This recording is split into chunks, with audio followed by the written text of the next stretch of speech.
Welcome, welcome, welcome. It's 2 o'clock here in the UK on Friday the 26th of May, and we are doing some row live action.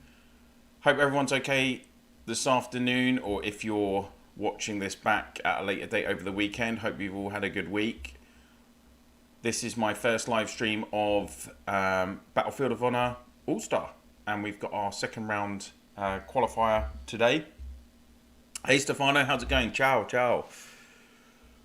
I was in Italy recently, by the way, Stefano. I was in Bologna for 3 nights, visiting the city. Don't know if that's near to you or not. Luckily, I missed the terrible floods that they've had in Emiliano Romagna, but yeah, we were really lucky. So hope you're safe and well over there, if you're in Italy.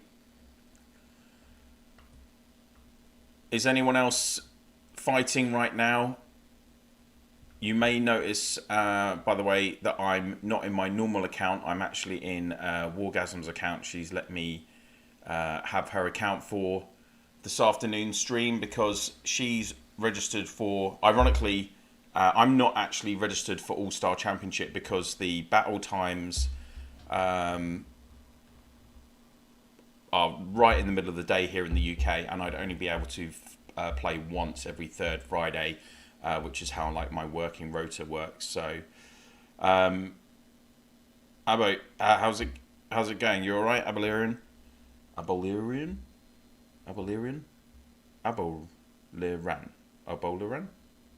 Am I saying that right? Aboliran. We'll go with Aboliran. How's it going? That's amazing. I've been to Bologna a few times. I'm from Rome. Oh, right, okay. I've had quite a few friends. In fact, my mother-in-law just went to Rome last week as well with her partner. So they said they had a great time and the weather was pretty good out there, ironically. So there you go. Yeah, what am I doing today? Well, we've got 58 minutes until our battle starts. So as you can see above me, we are up against OTW. Their matching score is 114,900. We're at 176,180.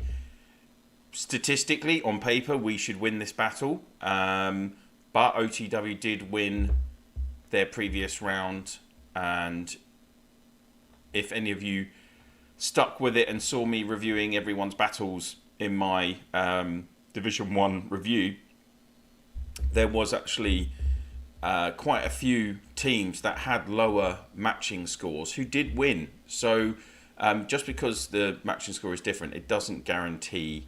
just because you've got a higher matching score doesn't mean it's a guaranteed win for you.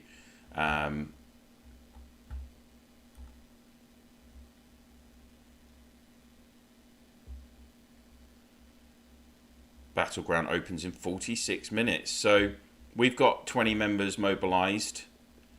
OTW, it's their Order of Knights 2. So I'm guessing this is their second team. OTW from... 123, and of course we're COH from 90. Gus is our commanding knight for this one. Does it show battle history? That's more for normal ones, isn't it?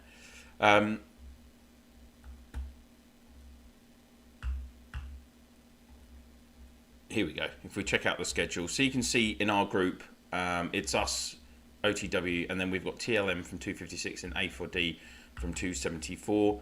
And in the first rounds, you can see that we beat A4D by 116,000 points to 21,000. And OTW had a really decent win as well, 85,000 to 22,700. So, and they had the lower matching score in our group. So again, case in point, just because the matching score is lower, you know, a big part of Battlefield of Honor is strategy. Thanks, mate. How are you doing? I'm all good. This is my only day off this week. I've had a really busy week with work. We've got like a whole new EPOS system being installed for our food and beverage offering. We've got like self-payment kiosks and a whole kitchen management system all going in new. So I've been doing all of that. Plus, obviously, there's so much going on in the game at the moment with this All-Star Championship, other developments that we've seen this week from the devs. So Obviously, we've had new hero skins. We've had the hero skin recruitment pop up yesterday, completely out of the blue. So just loads. Oh, the adjustments to T10 and S troops. Obviously, that's massively skewed.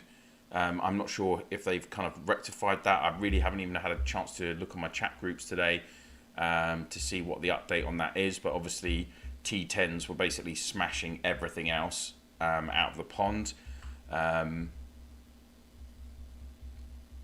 pom.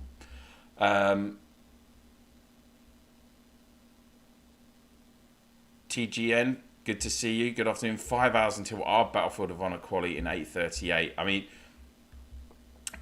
I don't know if you guys have seen today. Let's jump into mail and probably. Oh no, maybe is it system? No, there wasn't. There was a mail. I don't know why this is in Russian. But they are looking at, basically the devs are looking at the times for battles from All Stars, because I know they've got quite a lot of feedback from players regarding this. If we just jump out of the castle, I don't know, I did see earlier they had actually let's get out of that. There was a questionnaire going on as well that they were asking players about what potential battle times they want, because originally obviously they came up with this idea of having the potential of 3 different battle times, but all of them were quite close together really within a 6 or 8 hour period in the day, and you had to choose your 2 preferable times or 2 most preferable times, but then there were reports that some people were still not even getting those because of the way the matchups are. But I know that this week, round 2 in qualifying, they've just set it as the same time as last week. And as I said, the problem with Battlefield of Honor is that obviously, unlike almost every other play mode, even with Eden, like you could jump into Eden for 20 minutes, help out, and jump out, right? And potentially, in the grand scheme of that result or the season, the fact that you have to jump out again might not have such a catastrophic impact on the result. But hey, Ghost, how's it going? But of course, with Battlefield of Honor, it's 1 hour, and you have to be present for that hour. You've only got 20 players that can participate. If you're one of those 20 and you actually really can't stay for more than half the battle, and then you've just got an account sitting there doing nothing, you're a liability to the group. So this is why I think there's been a lot of conjecture and conversation about what the timings are for Battlefield of Honor. But of course, there's no perfect scenario. They're trying to make this event obviously divided into divisions, which is suitable, that's logical. But then everyone in those states are split around the world. There's really no perfect scenario where you can get all of your key strongest teams together, potentially again with even just players in the same alliance being all over the world. They might not even usually, that's the beauty of Order of Knights. When Battlefield of Honor first came out 16 months ago, everyone complained that you could only do it once a week at one time. So with Order of Knights having it 4 slots available every day, that did kind of improve things. At least then everyone could take part, or the majority of players could take part, realistically everyone that wanted to. So that's fixed that solution. But yeah, this is pretty difficult to find the right solution. So it's good that devs are looking at it at least, and we'll have to wait and see what happens, whether they're going to expand the slots available. It's difficult, right? How do you ensure a consistent and fair gaming environment when you've got players playing all over the world? Because I'm pretty sure people don't want to be waking up at 3 o'clock in the morning to play an hour solid, and I'm pretty sure people don't want to be stuck with a battle time that's right in the middle of your working day, because let's be honest, most of us can't escape to the toilet for an hour in our jobs. I'm pretty sure that would be nearly everyone here. Long time no talk. Yeah, obviously everyone knows I don't do regular live streams. It's just on top of doing all the videos and all my other commitments, like having a young family, I just don't have time, unfortunately. I try and do as much as I can, but it's, finding a balance. For instance, on Tuesday, I did a 13-hour day at work, and then I came home and I was on the channel doing stuff on the channel for about 4.5 hours, got to sleep at 2:30 in the morning, and then my daughter woke me up at about 10 to 6. So that's not like sustainable, unfortunately. So I do try and do as much as I can for the channel. I'm sorry it's not as much as probably some people would like, or maybe people are just sick of me by now, because I'm up to nearly 600 videos, and I think I've done 30 or 40 streams over the years. But I would love to try and do at least one stream a month if I can. That would be my preference. Battlefield of Honor, we are in the last week of our first Eden, so most of us have almost no troops left. Really good point, TGN. That is a really good point. Like, for those that are in the last week of Eden, maybe you don't have any left. Maybe, say if you don't have T10, but you've got S troops, which are obviously capped. Maybe you've used your S troops in key battles, and they're stuck in your tents. You can't actually do anything. So it's difficult, isn't it? By the way, thank you so much for your Eden series. It helped me so much. You're very welcome. I mean, I'm afraid some of that information will be out of date, because I recorded those key videos about 3 years ago, and those basic Eden tutorials, yeah, they have changed things a little bit since then. So I'm sorry if it's not like exactly what it's supposed to be, but obviously for those of us that were in the older states, we heard about Eden coming up, and then we didn't have any kind of information about it. I think I was the first row YouTuber to do information on Eden. So yeah, we were all like wondering what it was. And back when we were doing Eden, it was like 24/7. You could hit a building, you could hit a structure basically any time. If you were in a really tight spot against like your opponents, you just got hammered constantly. It was even more demanding than the current setup for Eden. So luckily it's not like that anymore. Maria, how's it going? Good to see you again. Thank you for joining me this afternoon, or morning, evening, wherever you are. So yeah, you might notice that this account has got slightly more power than what my normal account usually has, because I'm in Wargasm's account for this battle. She's kindly stepped aside because I'm not part of our, ironically, I'm not part of our Alliance's Battlefield All-Stars team, because of the battle times are all at really inconvenient times for me. And unfortunately, I can't just be sitting on my phone playing constantly for an hour when I'm supposed to be at work.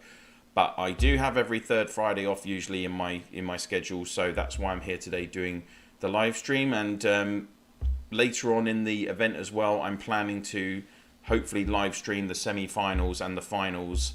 I will try and even just amend my schedule or take a day off extra or something, so just to make that happen. So because this is just going to be an annual event, as the devs have said, so I think that's quite cool. It kind of adds more emphasis to it, doesn't it? Like, whoever wins in each division, you will be the champions for a whole year. And then, we can do it all again in 12 months' time. I think, obviously, this is quite a long event. You're only doing one battle a week.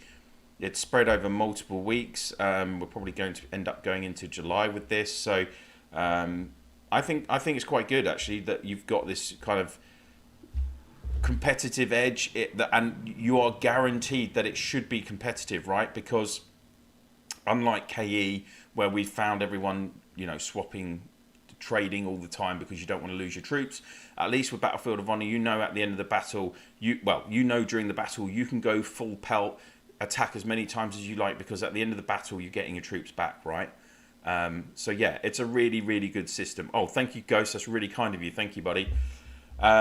So yeah, just Ghost has just super chatted me there, and any of you that are watching today that want to help support the channel, if you feel you want to give a little bit by super chatting or super stickers, or even just the super thanks button, that would be very much appreciated. TGN, our group went Rock 1, Rock 2, then Eden. Wow, really? So only Chinese 3,000 states have T10, most are T8 and spenders T9.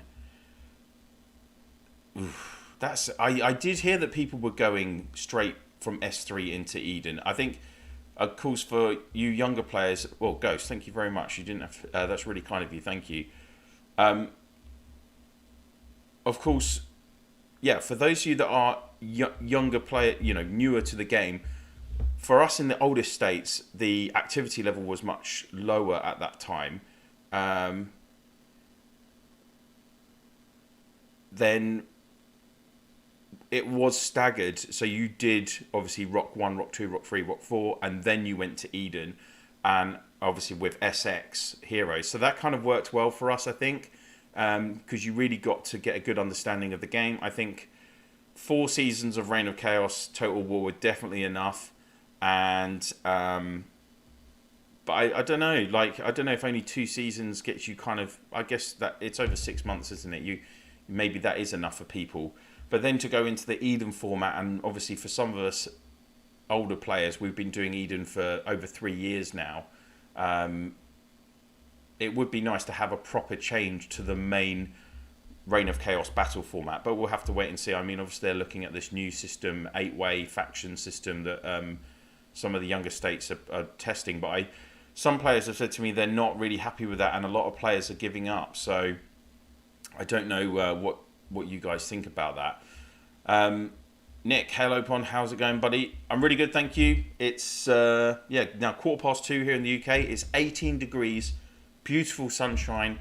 Mrs. Pond came home and we just had lunch, and I was helping her put up the gazebo in our garden because my daughter's got one of her young friends coming round. Baby Pond's got a friend coming round tomorrow, so they can play in the garden in the shade. And I'm going out for a meal with friends this evening. There's a restaurant in our town. I've lived in this same town where I live in the UK for 28 years, and unfortunately one of the restaurants I've always gone to with friends and family is actually closing down. The owners have run it for 30 years, they're retiring. So me and Mrs. Pond and 4 of our friends, we're going for one last meal there tonight, because it actually shuts tomorrow, is their last operating day. So that's really sad. Had a lot of good memories there. Quite a few sober memories, quite a few drunken memories, but there you go. Boring. No Eden for me. Got diagnosed with a rare form of lymphoma, getting hospitalised this Sunday evening. Oh, geez. Well, I wish you the best of luck. I hope you have a speedy recovery, and they're going to get you on a suitable treatment plan as quickly as possible. Hope as well, playing the game will be a good distraction for you while you're in hospital, because I know it can be mind-numbingly boring in there. So sorry to hear that. Sito, hey Pond, hope all is well.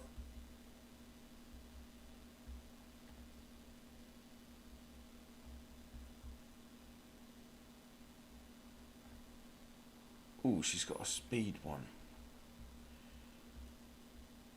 So guys, what do you think about these? I'd be interested to hear, as we are actually live, what you guys think about these skin recruitment banners. Obviously I did do one in my video that I released last night. I did do a recruitment banner, and it took 150 tickets to unlock the skin, which Wargasm was saying it did take her 150 each time basically. And you do get orange heroes but no other seasonal heroes, and then until you get the skin. These skins as well, they're S1 heroes. Like, I don't think you're really going to use Charles the Great that much. El Fati you can do, but a lot of the best legions for him have Ramses in as well. So for free-to-play players, that's not going to work. It's hard, right? Hey Hamid, how's it going? Good to see you. What I would say is at least this is another function and method that you can use to obtain skins in the game, right? I mean, I would say that is a positive, and the fact that all players have access to this method. But if it's 100, because I don't know if you guys have seen the chance to get one of these skins in the banner, it's all the way down the bottom. It's only 0.9%. So statistically, you're looking at around 110 tickets on average to get one of these skins. Probably, yeah, it is going to be like 110 tickets. So, and like I said, I know some people have got them in 10 tickets, some people have got them in 50 tickets, and like I said, some people have got them in 150 tickets. So, but the key question is, if you're a free-to-play player or a low spender, you don't even have VIP unlocked, are you going to sacrifice 150 tickets? Particularly if you look at these skins, they are available from S2. So if, say, you've only got 200 tickets because you're free to play and your alliance don't win many Clash of Province days, are you going to sacrifice potentially 75% of your tickets to try and get one of these skins for a hero that you probably don't have maxed? Or are you going to save your tickets to use on the S2 hero banners, which have Immortal and Beast Queen, who are absolutely key heroes for the next year or so of playing the game? I know which one I'm going to choose. I'm going to be going for Immortal and Beast Queen every single day. So I don't know, even if, these skins, how much is it for 150 tickets if you're buying them in packs these days? Is it like $400 probably? Maybe $500 for 150 tickets? Maybe it's not that much. I guess we've got all the monthly offers, haven't we, which are cheaper. So yeah, like $5 pack there, it's not that much. But I'm not sure even that would be the cheapest way, unless I know some people maybe have spent more than $400 to get a skin. It just depends what other skins they're going to try, right, I guess. Nick, well, I think it's nice because you can get a biography skin just with some tickets. Small spenders like me have found it very useful. Oh, okay. Well, I'm pleased to hear that then. I'm glad that people are finding it useful. Don't get me started on ruddy heroes. 150 tickets yesterday trying to get a Beast Queen or Rosen copy, and 5 leg repeats in my first Skybreaker. Yeah, it can be infuriating. Hi Pond, have you seen Ramsey's new hero skin as part of the Roses event, Corcat? Yes, I did. Oh, by the way, hi, some kind of Latin dude. Yes, I did see that. Where is it? Is it hiding? It's in Benefit Center, isn't it? Maybe I needed to start the game again. But yeah, I have seen that. There's a Ramsey's, and it's a really strong one as well. It's going to need the advanced bio seals, and I think it adds like 3 or 4% extra damage from max bio attributes. I'm not so infused about the inheriting skill. I don't think that's as good as it could have been, because I think it relates to Ramsey's second skill, doesn't it, where it gives the extra basic attacks. I don't know if I'm in Wargasm's account, so I'm not sure if she's got Ramsey's. It doesn't look like it. Let's just scroll down. No, she doesn't.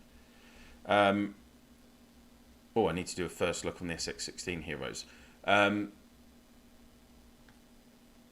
Here we go. Favor of Anubis. So, bio attributes, an extra 15% might, 15% defense, what you kind of expect. 12% tactical might, 12% tactical resistance. So that's both significant as well.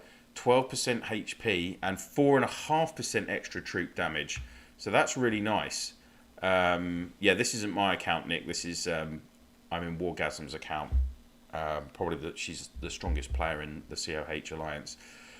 This inheriting skill, so usually piece of silver plate will give you, for the first 2 rounds, all enemy and your squads take 45% less physical damage. And then in rounds 3 to 6, all your squads have 80% chance to cast normal attacks 2 times each round. Which obviously is really good if you're putting this with like Reaper, for instance, who is going to do... who has really powerful basic attacks.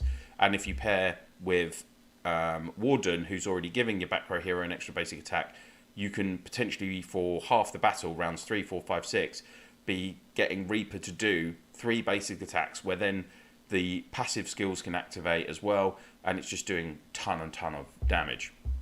The improvements to this is that it changes for the first 2 rounds, all enemy and your squads take minus 45% damage full stop,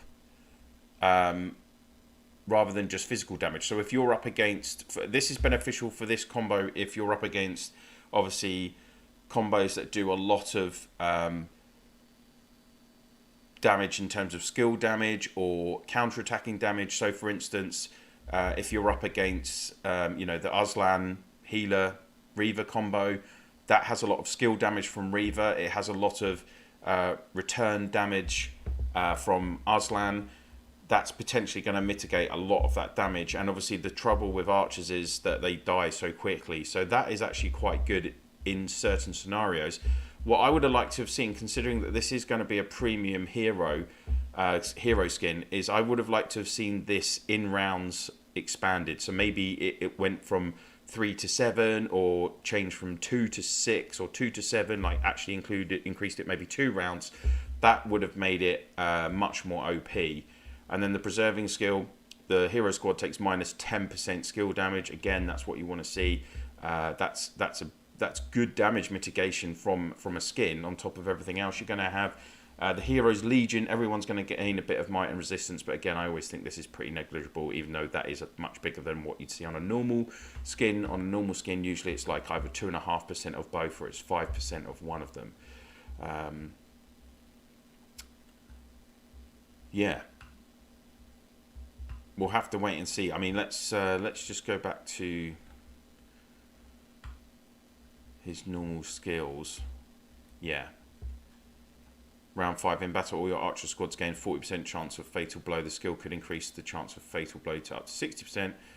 Portion that exceeds the upper limit of fatal blow will be multiplied by 3 times and converted into fatal damage. Yeah. And every time fatal blow is triggered, all your squads restore some troop power, 238%. Meanwhile, the hero squad gains 80% damage rate for the fatal blow. So, yeah, it'll be interesting to see what happens with that. Let's just check, actually. Let's go to, for instance, Cleo, because she was the first, obviously, exclusive hero, anniversary exclusive. And she has a hero skin as well.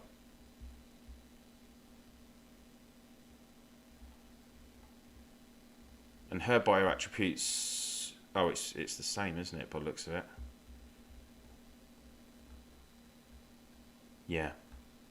And again, her kind of inheriting skill isn't amazing. Has 15% chance to extend her confusing status for 1 more round. 15%, that's going to activate, what, once in a battle? It's not great, is it? And 50% chance to take 271 damage immediately. That's increased from 225. So that's not a huge increase in the damage. This was protecting against physical damage, and the Hero's Legion deals 5% more damage to silence, disarm, suppressed, and confused enemy squads. I would say that's more beneficial. That's better than Ramsey's skin. So, because obviously 5% damage is much better than 6.5% might and resistance. So that's Ramsey's. I think it's nice for 50 to 150 tickets to get a skin. Hopefully they will bring better ones. Yeah, I really think it is a positive.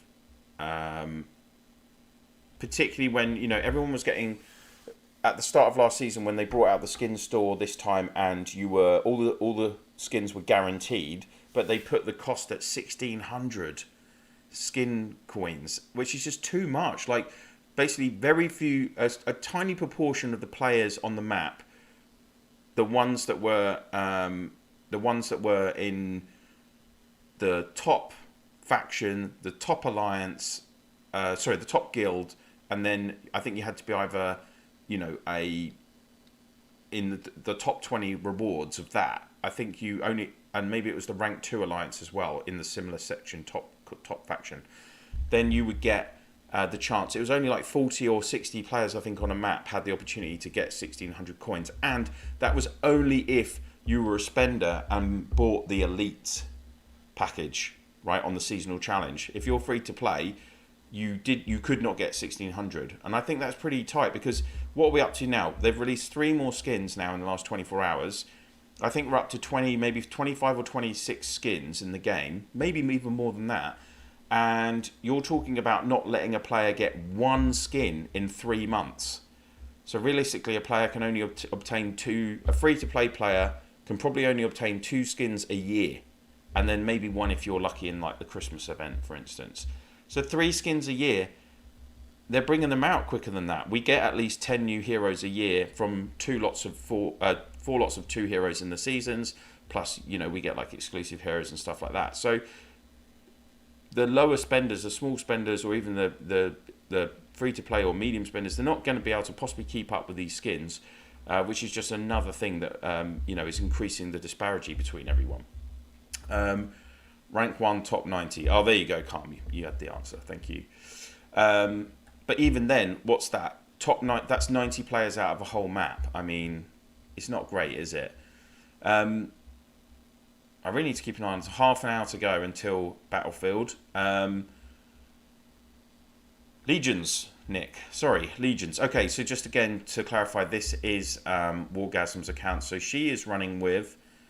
she's lucky for her, she's got the Reflection of the Dragon active, and she's got a T4 dragon, I think, as well. Yes.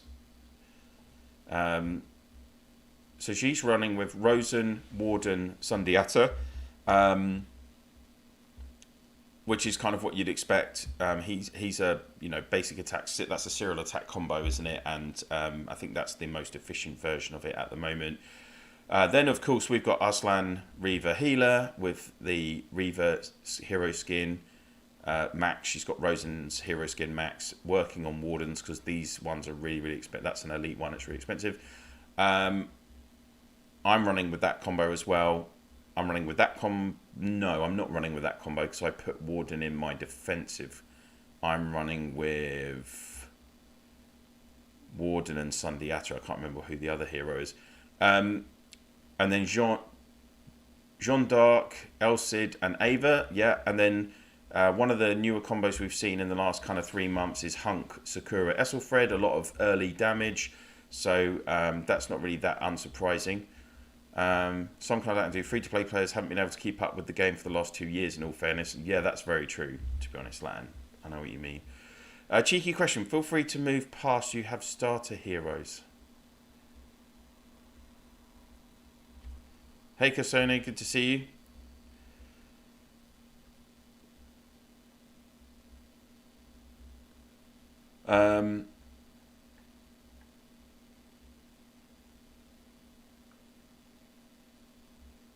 $7 million. It's possible because she has T10. There you go. In fact, I need to put in... Does she have T10 archers? Oh, she does. But they don't need to be that because Warden's not got a basic attack.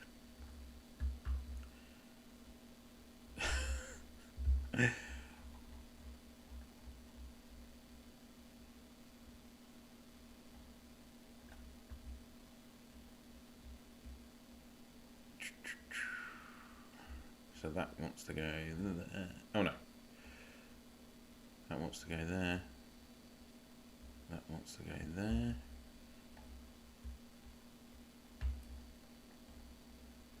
And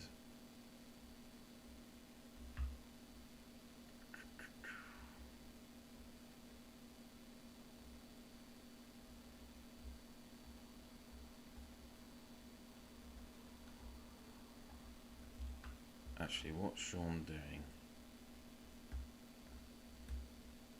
Damage. Round a pack.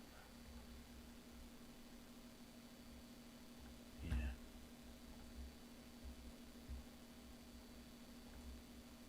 So I'm just sorting out the troops for, because I don't want to be faffing around with this just before the battle, really.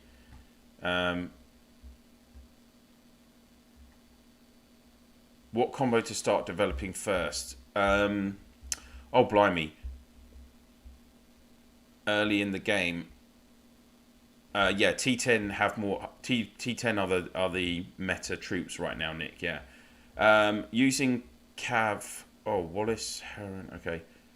Let me just sort this out. Empire Defender. Empire Defender.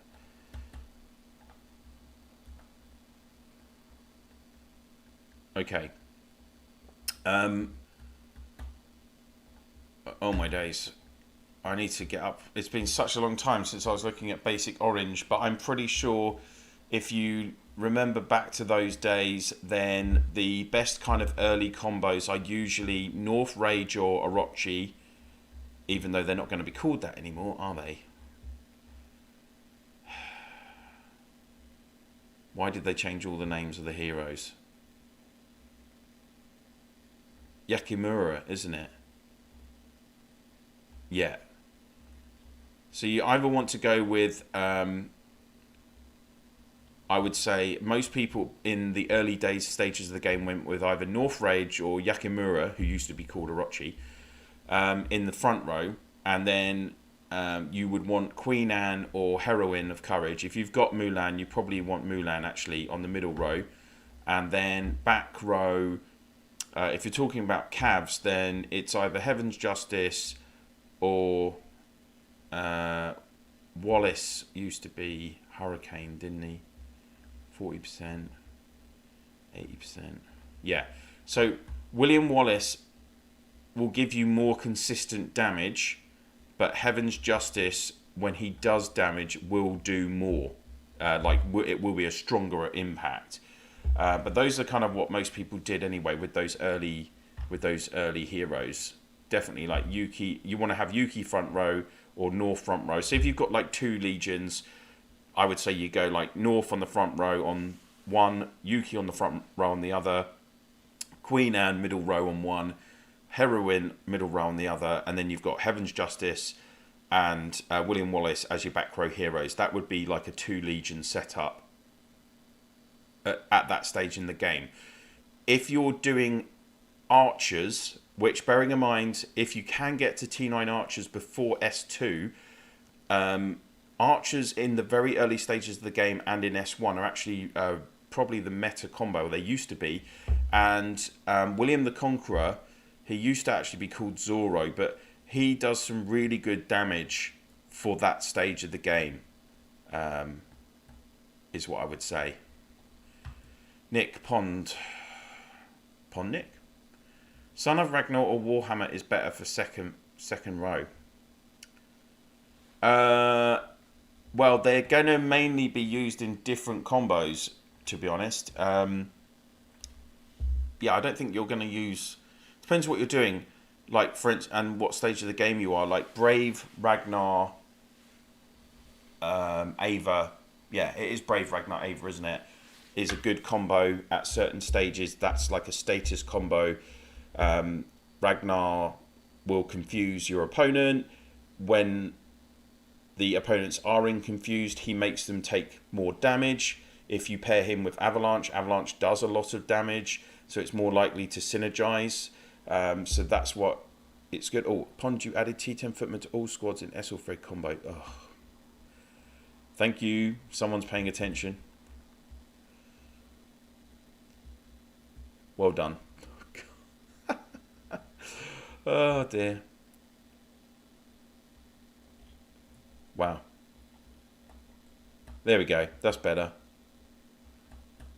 I would have got in trouble from Wargasm there, wouldn't I?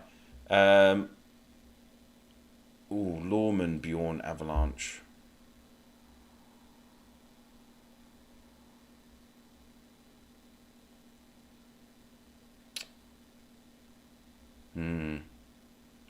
I mean, to be honest with you, I don't really use...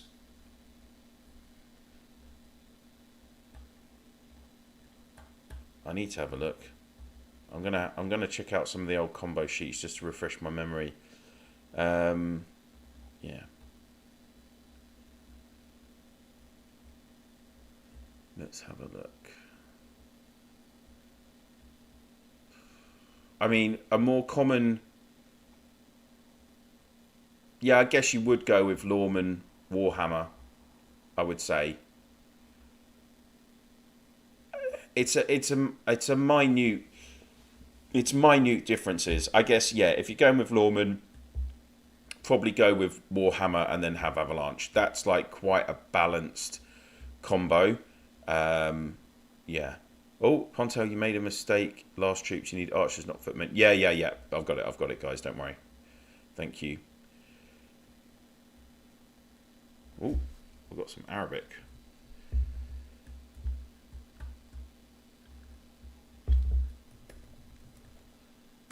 get the old Google Translate going.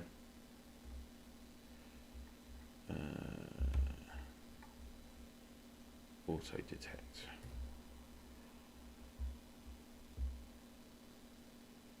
Oh, okay. I'm really sorry. He's asked, I am an Arab. Is there a translation for your words in order to understand what you are saying, my friend? I don't have anything in terms of translations. No. So, oh, we got an Arabic in the chat. Yeah, that's what I'm saying. Yeah, that's what I'm saying, Nick. That's what he was just saying. He's asking if it's possible to translate into Arabic. I don't think so. I'm really sorry. I'm not up to speed on how that kind of translations work anyway. TGN, sorry. You may have done a video on this already, but I'd love it if you could do a hero video explaining the mathematics of the combos rather than exact specific, like the stats that work together. The mathematics of the combos. The problem is,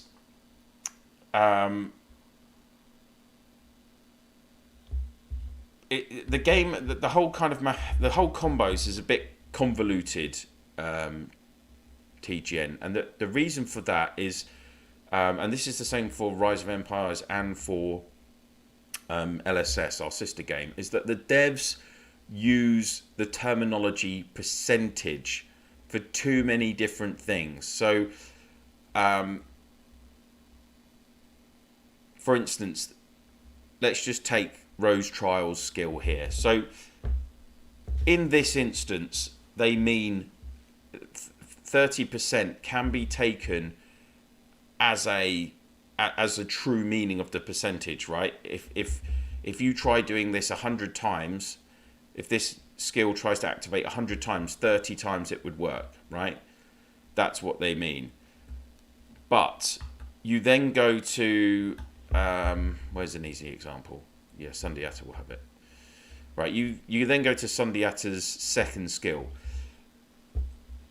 The 40% chance here is still relating to chance.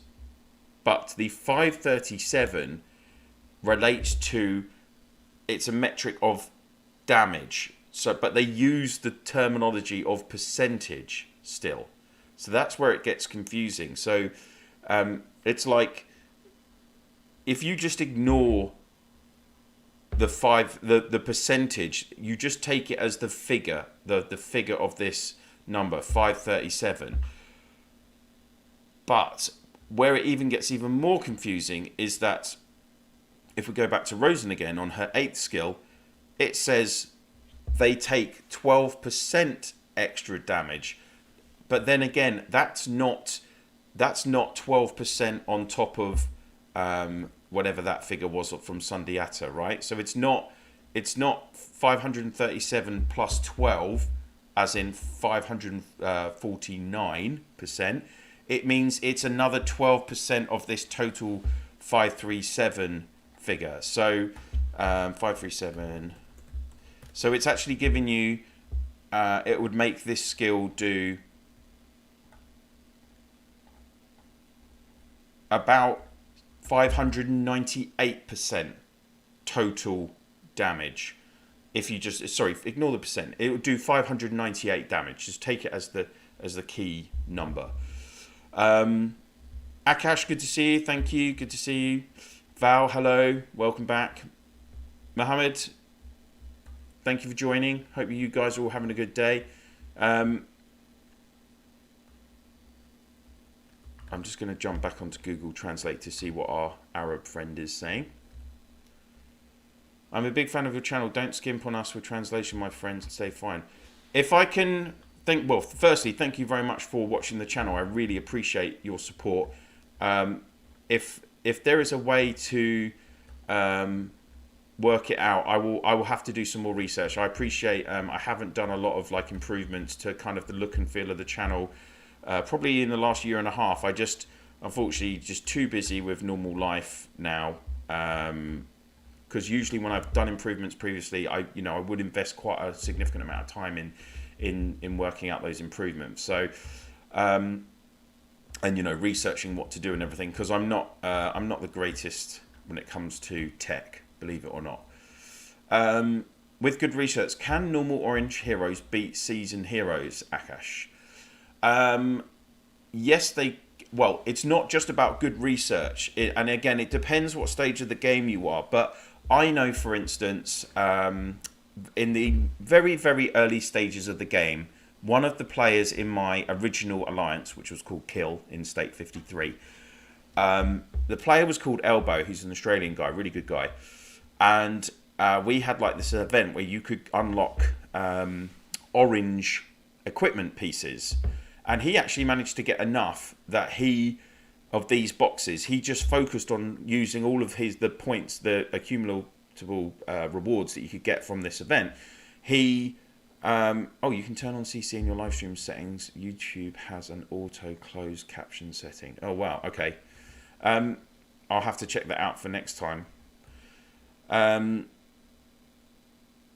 So yeah, in terms of normal orange against seasonal heroes, if you have good equipment and you can get gold equipment really quickly, then you potentially, if you've got gold equipment, that can even the playing field against someone who might have seasonal heroes. But you're still relying on, but of course they would have to not have that equipment, and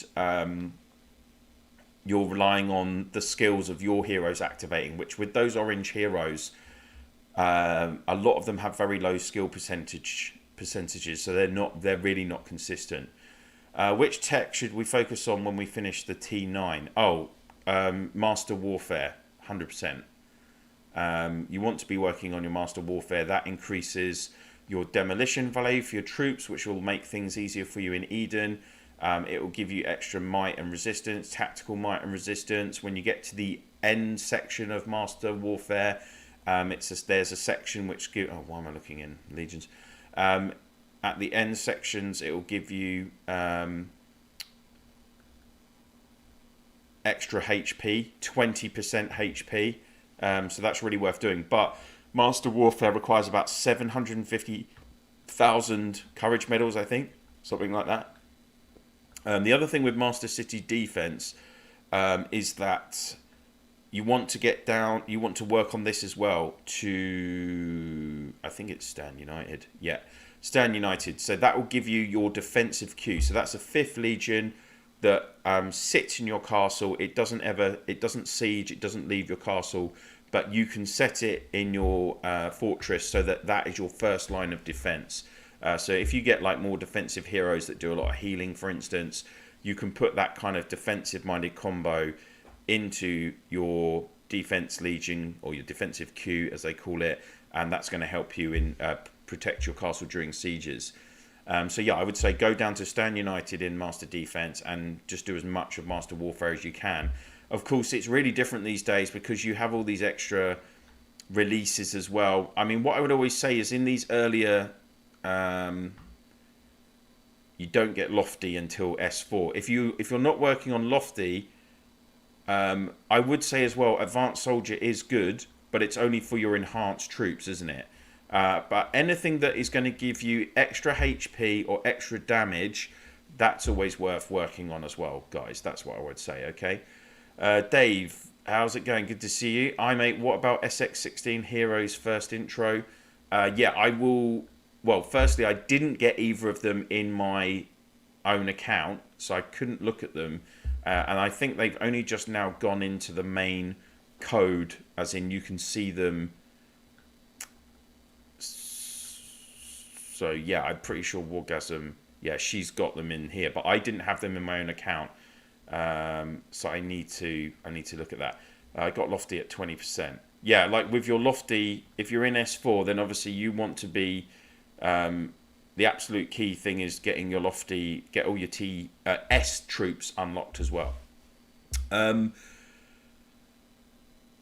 Where are we at? We're 11 minutes before the battle, so we're going to jump in soon and we'll go through that. Travis goes, hello from 333. Hello, thank you for joining. Yeah, David, I will get SX16 first look done in the next 48 hours. I'm out this evening, and I'm working tomorrow during the daytime, but I'll try and get that video done tomorrow night for sure. Zulu Lulu, love that name. Hello Pond, I like your videos a lot, thank you very much. My castle level is currently 18, and my COP third chest takes around 15 million points to reach. I find it really hard to reach. Any tips? COP third chest takes around 15 million points.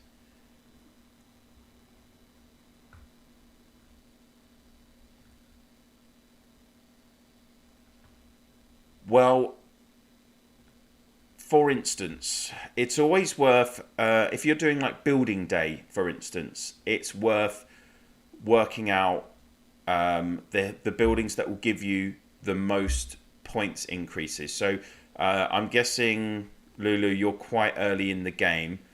If you just want to like make sure you, when you click on a building, if you go to details and then more information, you'll see on the right hand side it's got the power, the building power. So every point of increase on power on Tuesdays for building day, that gives you points, Clash of Province points.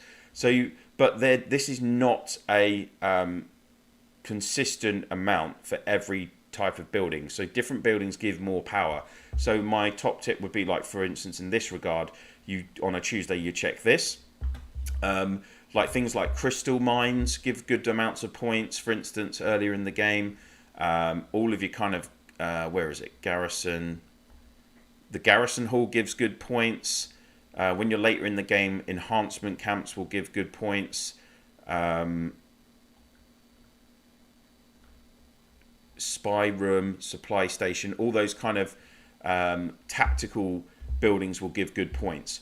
Other days, like, so for instance on a Thursday with Hero Day, if you trigger your bonus ticket and you hit 40 Marauders, like level 15 Marauders, if you can hit 40 at level 15, if you hit 40 of those, so like 10 with each of your legions, that's going to give you points. I think you can get like around 48 million points a day just from hitting Marauders. Of course, you wouldn't be doing many, you can't do many rallies that day if you're just focusing on Marauders, but that's another option.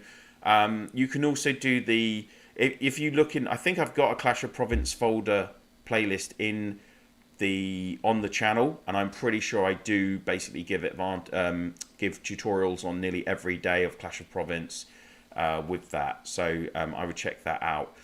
Mexicana, how's it going? Good to see you. 761. Whoa, we got 8 minutes left. Let's go. Let's get into that battlefield. Otherwise, I'm going to get in trouble. So, Battlefield of Honor. Compete now. We've got 7 minutes left. I can enter the battleground. Oh, I've got injured soldiers. Well, I don't. Wargasm has. I haven't done anything with these. 39 for God's sake. There we go. They're going to go. Of course, you can't enter a Battlefield of Honor with any injured troops.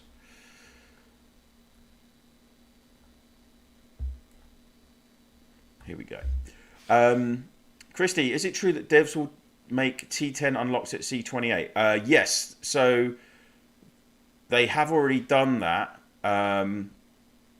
It's a little bit convoluted. You can obtain them. So if you are C28 and you upgrade your like barracks or whatever to C28, you can to level 28, you can unlock them, but you also need to actually get the full benefits of them. You still need to get your institute to level 30, which would mean you have to get to C30.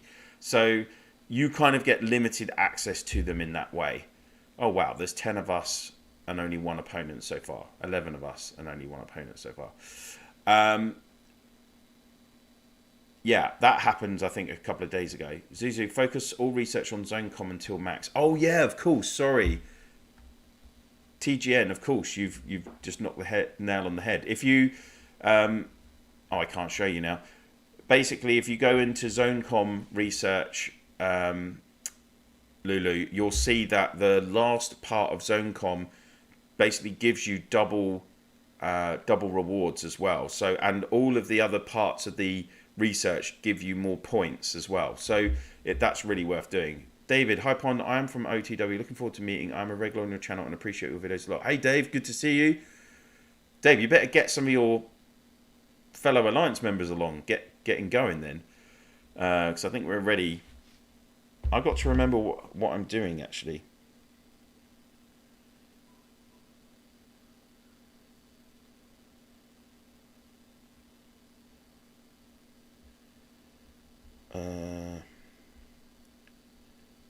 Viber.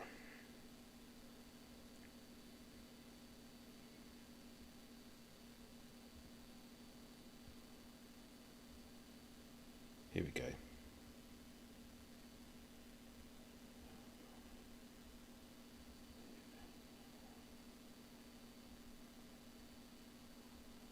Yeah.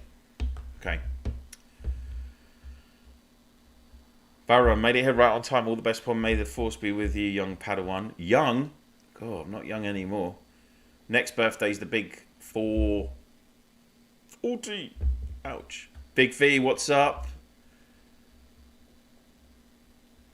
Big V and I have an agreement that I will mention his name a certain amount of times during the stream. So he's already on there. So you can check it. In fact, he's right, just sitting behind Wargasm's account there. So we've got Hassan, Lord Abel, Marvel, XOX, Nastya, who's our one of the main R4s as well. BM 2020 Tabe, Daywalker, Shiva, and Gus all with us. So Gus, Nastya, and Wargasm basically do all the organising for the Alliance. They are extremely, I'm not just saying this because I'm part of them, but they are extremely organised. Our Eden season last year was really, really well done. So again, I just want to publicly give them a shout out for that. Age is just a number. Very true. Very true. I think it's more having children grind you down more than actually just being a year older. That's what I would say. TJ, and I love Battlefield of Honor. I get so hyped about it now. Good luck. Thank you. I mean, I think Battlefield of Honor, you know, we were screaming out for a structured, quick kind of game mode, and Battlefield of Honor does work really well in so many ways. Hopefully we won't have any issues today, because I know people often have issues with display issues or scoring issues, that kind of thing. So of course you can see that we are on the left of the map, and you want to cover the map as much as you can. You want to get to the sanctuary to take the runestone, which will be available in 17 minutes because it starts being available 15 minutes into the battle. Other ways that you can get points from Battlefield of Honor is obviously by gathering crystals. In fact, if we just click up here, it'll tell us, right? You can escort score relates to. Oh, please don't hang your hand on the table. The noise carries in your microphone. Oh, sorry. We level up. I like that. Occupying score is when you're actually occupying the buildings. Territory score is for when you're taking the territory with your outposts. Gathering, as I said, and then your total defeated and total healed relates to, obviously, if you kill opponents' troops, either by attacking them when they're garrison any of the buildings, or you can just do direct. You can just do direct attacks as well, obviously, on castles. The marching time is a bit slower here as well, so gaining territory is pretty key in Battlefield of Honor. And your kind of indicators here, obviously, on the top line is the actual number of players taking part from each side. You've got teleports. You gain a teleport every few. I can't remember how it. Certain buildings will give you teleports initially when you first take them, and then periodically. And the bottom icon is displaying how much territory you hold on the map. So, and then these are your crystals that you use here, which you use to build your towers. So we're going to start in 20 minutes. I hope the noise is a bit better. Hopefully, fingers crossed. What I love, just talking about being older, I'm on, like, I don't know if any of you are on the kind of, I think it's 80s and 90s video game group on Facebook. I love looking at that and people sharing old games and stuff. Sacred crystals have just spawned and we're off. Okay, let's go. So Sentry Tower out. You want to go and get your Sacred Crystal Mine. Let's go. And of course, everyone's going to pretty much gather first.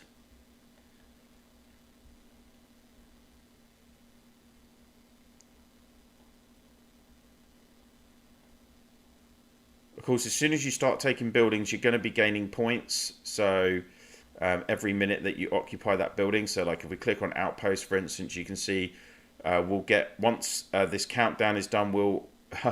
I know, it doesn't look great, does it? Come on, OTW, where are you guys? Who are you guys up against? We're up against OTW from 123. Says it above me there. But I don't know why they... maybe they knew I was doing a stream and they didn't want to take part. I don't know.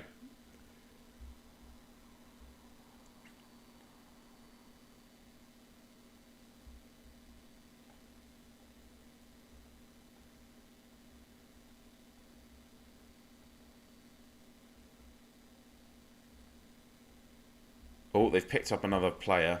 But we've got 17 versus 4. Again, a key thing about Battlefield of Honor is participation. If you've got this big a disparity in the number of players playing, then you know we're going to win either way, because the other you've got 34 legions versus 10 legions. It's impossible. We can just literally garrison all the structures and they're not going to be able to break us down. So yeah, it's a little bit of a shame they don't have more people turning up, but we'll wait and see. Oh, they're up to 6. Come on, guys, let's make it a fight. I'm really surprised because they obviously won last week and they won by a good score, so they must have had good participation, and it's the same time as last week. So I really thought that you know, it was going to be close.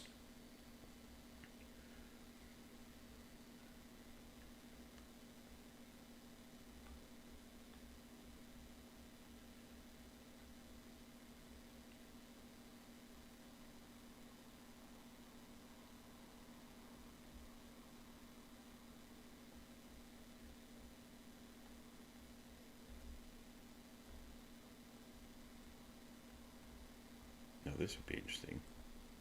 Well, it will.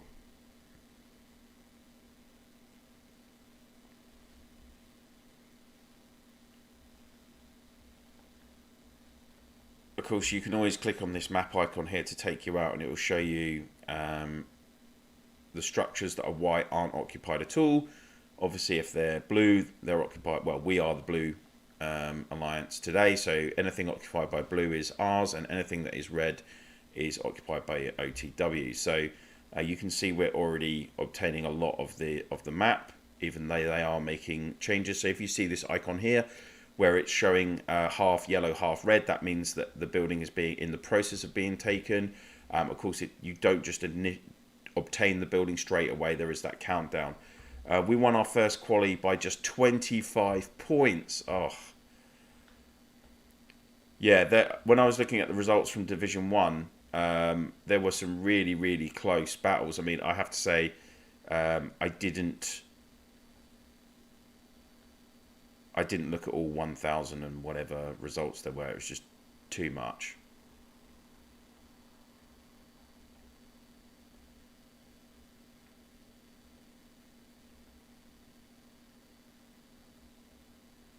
Every gatherer and second holding counts. Yeah, exactly. So it's 18 versus 8. They do have a few more players attending. Obviously, your points update as you obtain... Oh, I think it's me.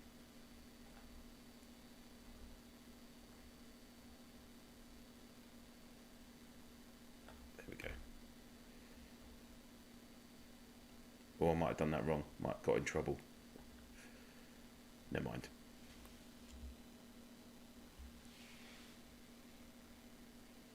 What's the group COH is in for All Stars. Oh, we're in Division 1.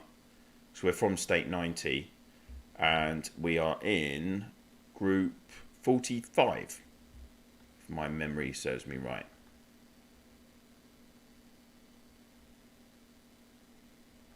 Which I'm pretty sure it does.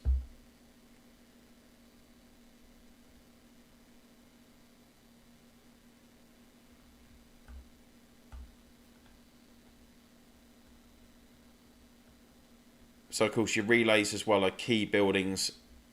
You have to move the rune from the sanctuary through the relays. Once it reaches your second relay, then you're going to obtain the points for escorting the rune. You get 3 runes a battle.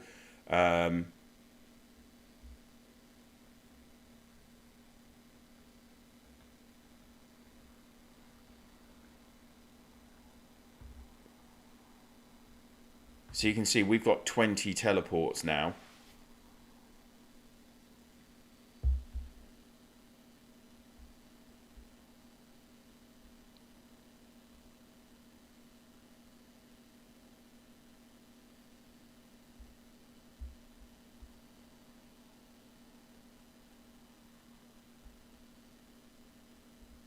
Yeah.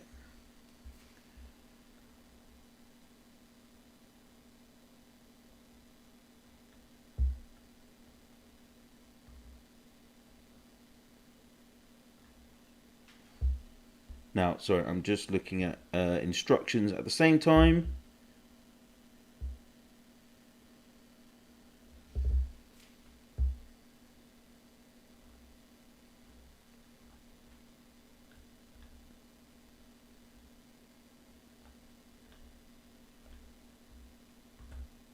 So I'm not going to go into too much specifics about our strategies, but let's just say we're very organised, and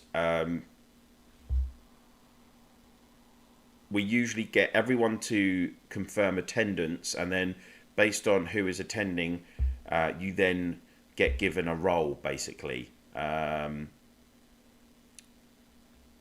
depending on like how strong your account is and everything else. So we do Battlefield of Honor in a very structured way, which is quite important, because if you don't do it like that, then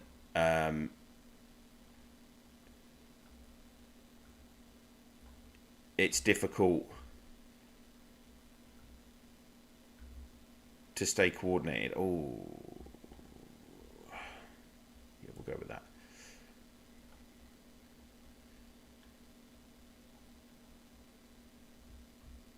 So you can see we've already got a clear lead, 10,000 points to 1,600, but we have nearly a full attendance, 19 players versus OTW's 10 players. Let's just go and check out OTW anyway. Well, oh no, I need to actually help. Let me just get into the sentry tower, because that's what I should be doing. There we go. Okay.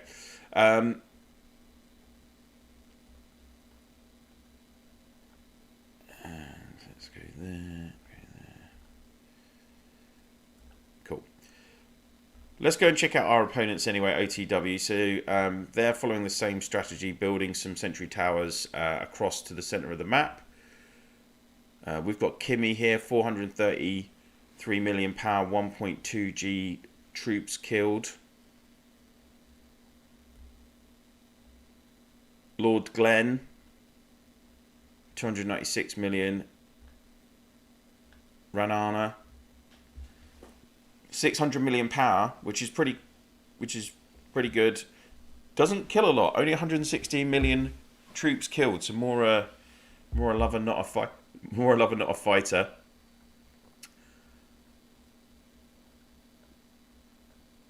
And then let's see who's at the back. The Gerant 927, Muppy, ACM, Sephiroth, quite a cool avatar on that one. Gandala and Lewis. Whoa, Lewis, 2.2 G of kills.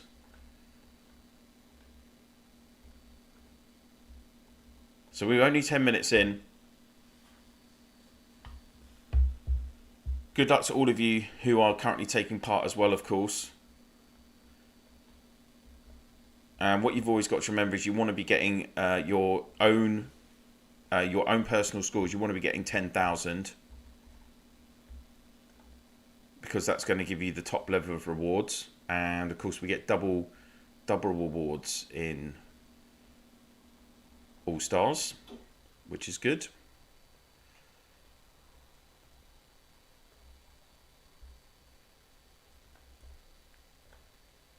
Apologies to my teammates, Big V and others, if I'm not as productive as I should be. I'm trying to keep pace with everything.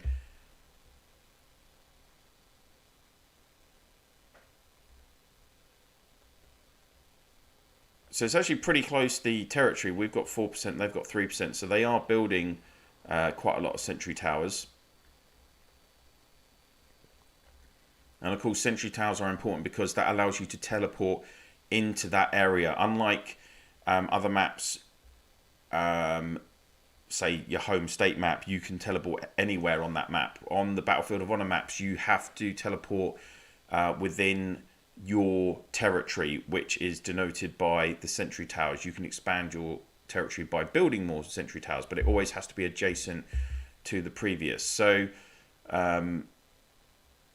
some of the guys are already, and obviously this is one thing you want to do as well, is kind of command your area.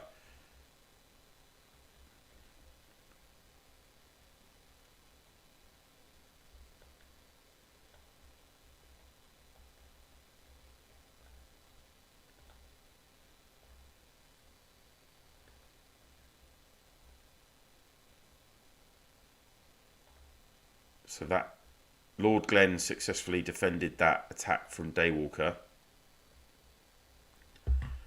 And of course we've got our chat there.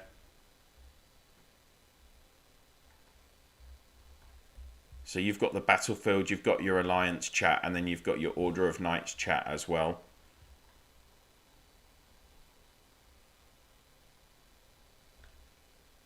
Big Fee doesn't think we'll all reach 10k, but I'm sure we will.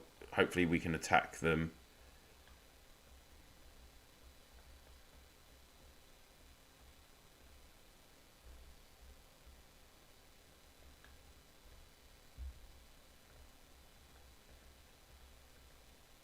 So let's have a go, shall we? There's no point in being in a nice, strong account like Wargasms if we can't attack. So she's got a teeth wall plus 13 on her, and these are plus 11. So yeah, we'll send the Arslan combo, see what's going on there, get some points on the board. Got to be mindful that the Sanctuary will be available, opening up in a minute and a half, so that will mean that we'll be able to do the first rune mission.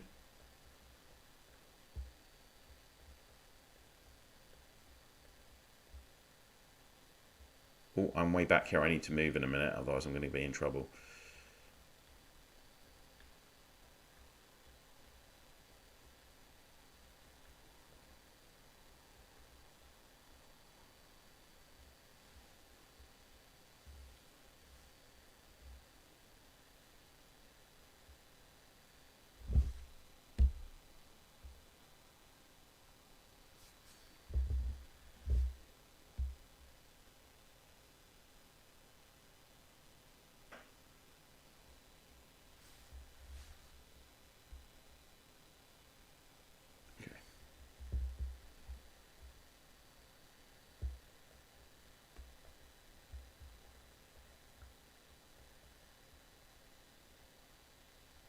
Let's go, let's go.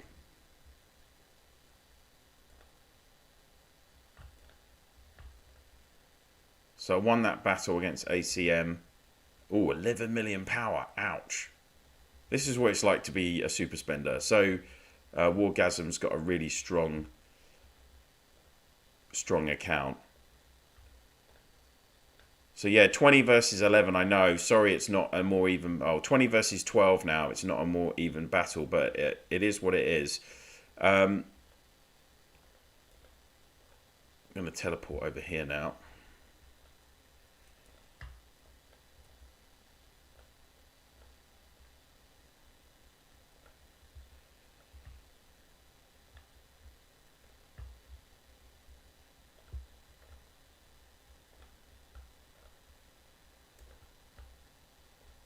Let's heal those troops. So, of course, now you can see Tabe's doing the rune escort mission. So she clicked on the sanctuary to claim the rune, and then you want to be escorting the rune through your relay. So she's already got the rune to the first relay, and then it is basically stationed there for a period of time. You can see the time is counting down.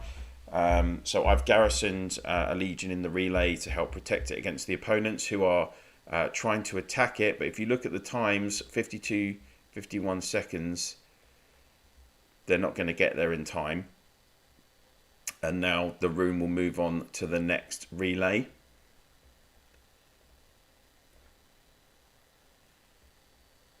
Which we want to garrison there as well. So you can see the rune is moving on now to the next relay.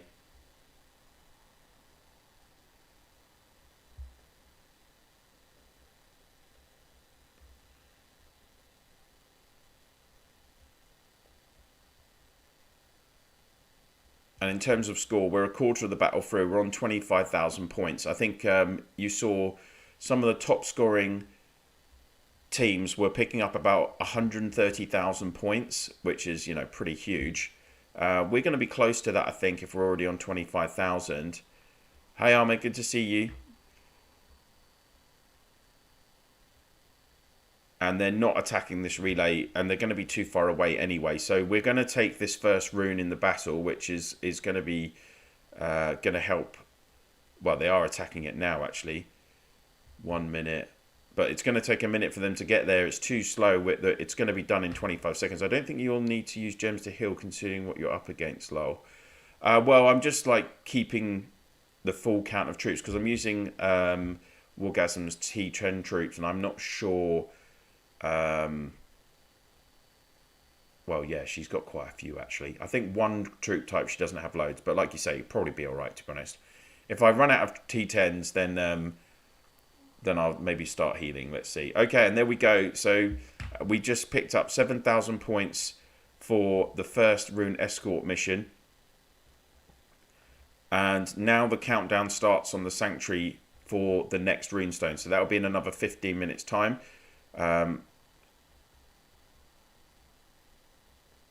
So I will just keep the troops in there for now. We'll recall them, actually. Let's have a look at some battle reports. So Kimmy attacked while I was garrisoning. It got through Sabad, but then she got to me, and it was T4 Dragon versus T1, and just T9 versus the T10s. These T10s just so strong. And then again, look at this. Arslan combo versus ACM, only 139,000 lost power. It's just crazy. Absolutely crazy. Who was that? Lawman Army Warhammer. What kind of skill? Oh, look, 244,000 skill kills. Whoa. Very nice. Okay. Let's check out the map, what's going on. We have nearly everything. 1,434 points a minute.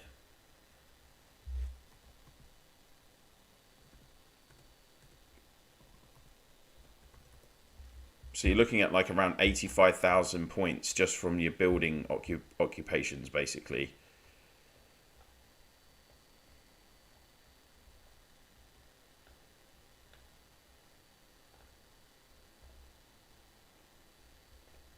We'll go and gather some more. And let's have a look at the personal scores as well. I'm up to 3,878. Shiva's on 7,943. I have a question about the arena, how accurate the results are, and should I take them as a reference? Yeah, I mean, it is always worth...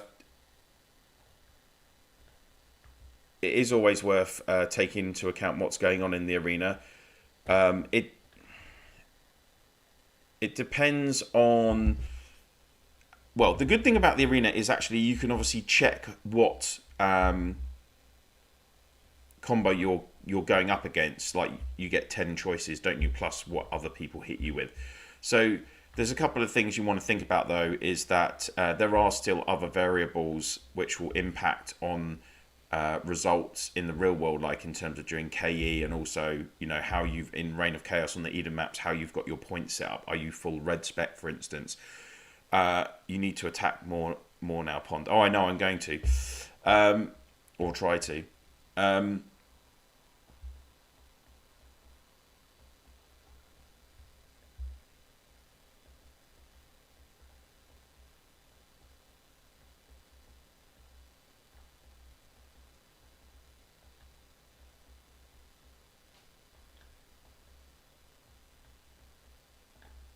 We'll go there.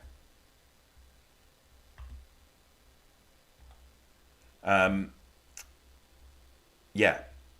So the arena, the problem is with the fact that results are with lots of skills, it's chance based, right? Not everything is there's very little that's guaranteed. What is guaranteed is that Arslan is going to counter attack you. So results relating to an Arslan healer Reaver combo, those are actually most likely going to be quite consistent results. Other than that, it's not always going to be. You could, depending on which combos are fighting each other, you could have quite a lot of variances in the results because of the chances on the skills.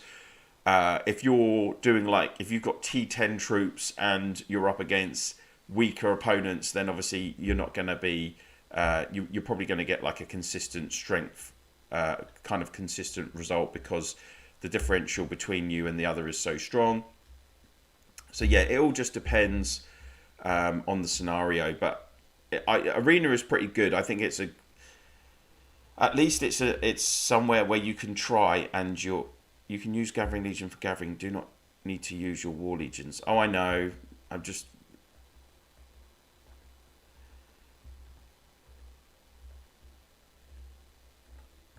I keep forgetting you can use Gathering Legion as well. We'll send that on its way. Where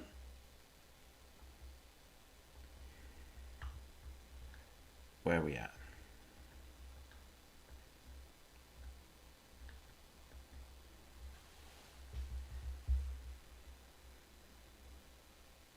So we're up to 44,000 points already.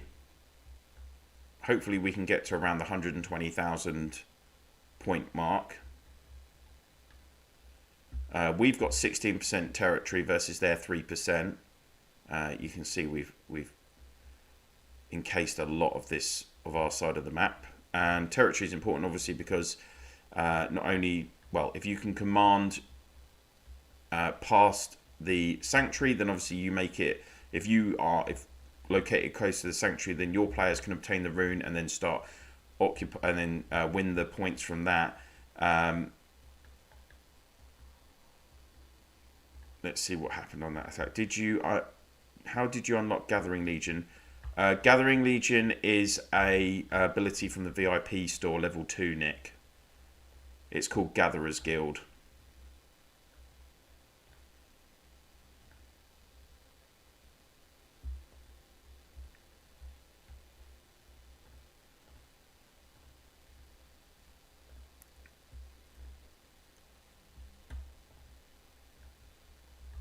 We're up to 6,000 points, so we'll just need a couple more attacks, hopefully.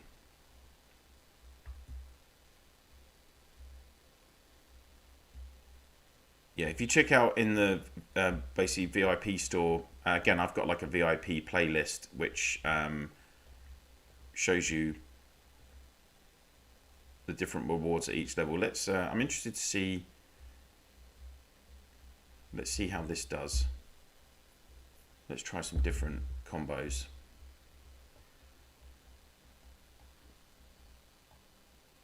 And of course,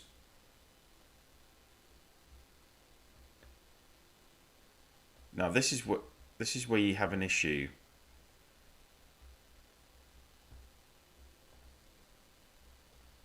Where if you don't let them, if they're not acquiring any of the buildings, they're not generating any teleports, then if you zero all of them and they go back into their home fortress zone, you can't attack in those zones. So the only other way you're going to get points is if you're defending buildings, right?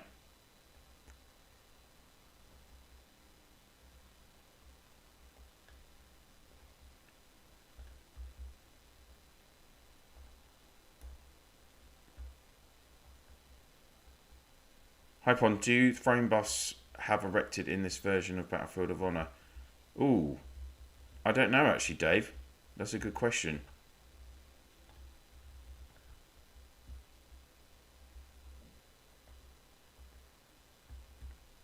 I need 4 legions in that one.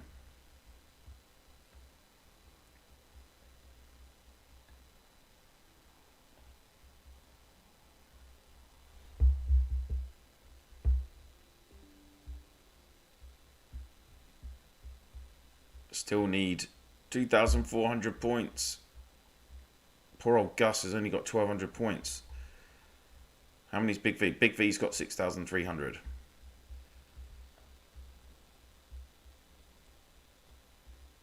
So you can see our teleport total increased there to 8 because again we're occupying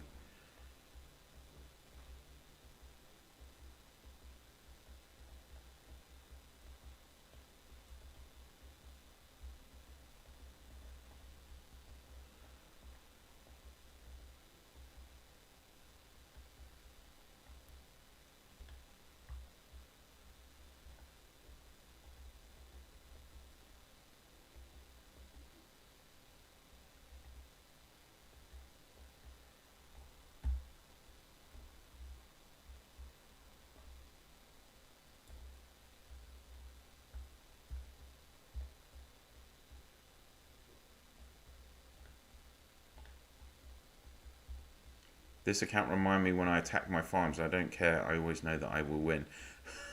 I know, Christy. I know. Tell me about it. It's well, Wargasm regularly gets to. Oh, it's a completely free to play account. Fair enough, Dave. Yeah, I know. Wargasm is just. You know, she's spent a fair amount on this account, shall we say? Yeah, I think that's the best way to term it. So she, and she does have a very strong account, as you can see, like T4 Dragon. Obviously, she's got Reflection of Dragon, quite a few hero skins. You know, she's got Jeanne d'Arc, she's got Cleo, etc. So yeah, this is a really strong account, and like in S90 she's regularly getting to the semi-finals or final of Heroes Duel, for instance. Regularly in our Battlefield of Honor battles, she'll usually be the one doing like the main garrisoning protection of the runes. I'm pretty sure she is the strongest. This is the strongest account in the alliance. So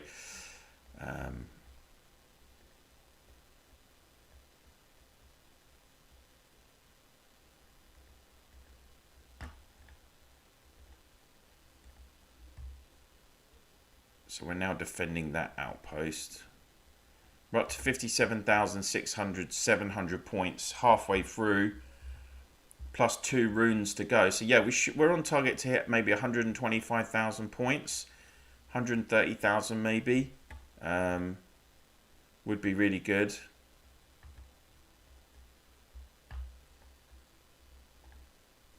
Of course, you know, in these kind of scenarios, it's really important to think about the other players in your team. Oh, there you go. Big V says Wargasm's the strongest in the state. You know, you've got to be, once you get your 10k, it's important that you let your fellow players also get their 10k. So let's see what happens when we attack the fortress.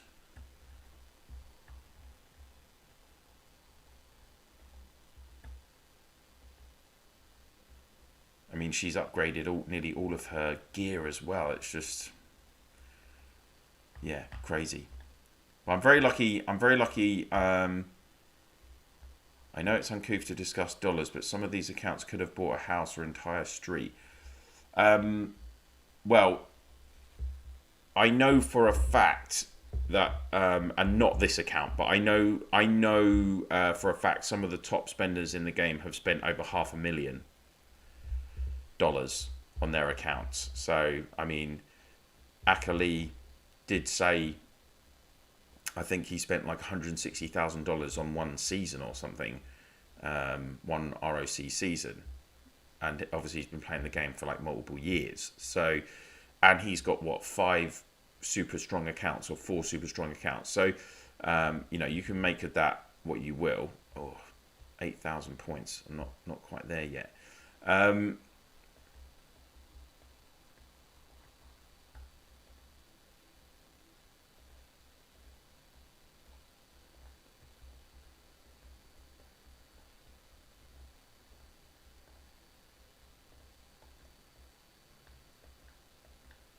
Let's see where they're going.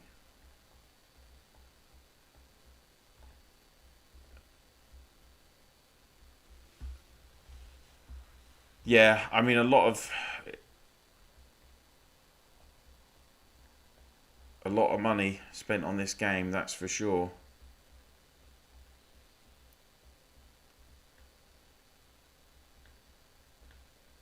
Right, let's just go and defend this. What should we use? Oh, we'll use the Hunk Legion.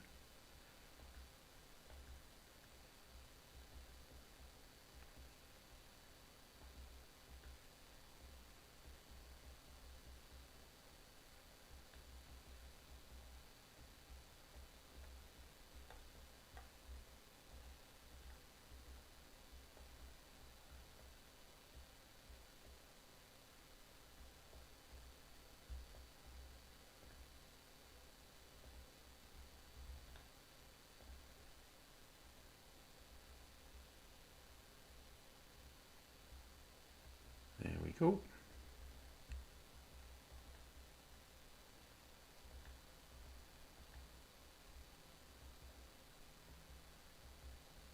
How are we doing? 27 minutes. So it's going to be Runestone soon. Right now, in fact.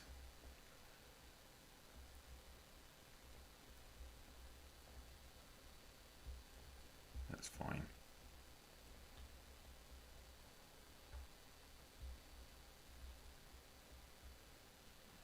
So this is going to boost us by another 7,000 points, obviously. 66,000 to 6,000. 500,000 is an understatement. Over $1 million spent on quite a lot of accounts. 200k in a season often happens on those super spenders when they go crazy.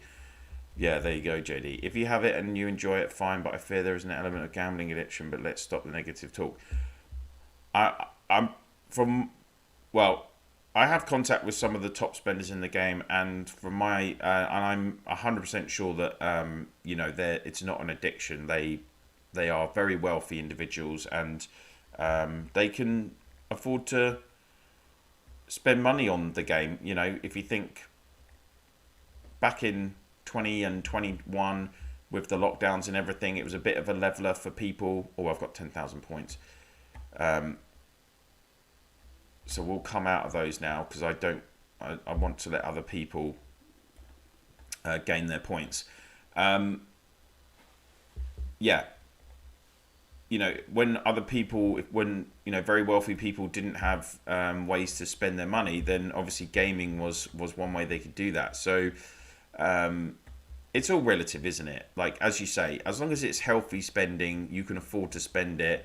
If someone can afford to spend £1 million on this game, as one of their main hobbies, because let's be honest, if you're playing Rise of Empires and investing that much, it's going to be one of your main hobbies because it's so time consuming for all of us, then so be it.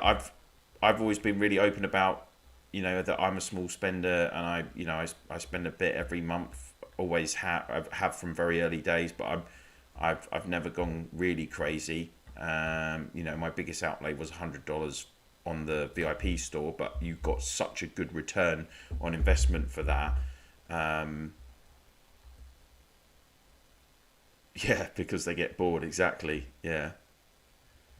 I mean, what I would say is as well is that obviously, it's no in no way, shape or form is it a start this Saturday, 3 o'clock game time with a fun quiz on Discord.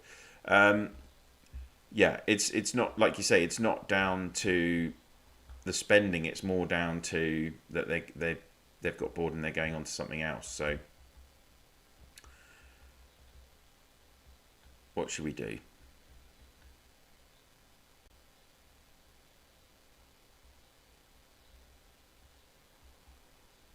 Oh, we've only got 3 teleports. I'll stay where we are. I'll stay where I am.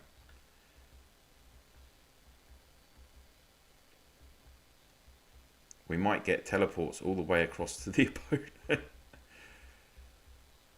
So we got the second runestone as well. That's another 7,000 points. So you can see we're up to 81,000. I think in the first round we got 119,000 points. So we're going to be very close on beating that score, I think.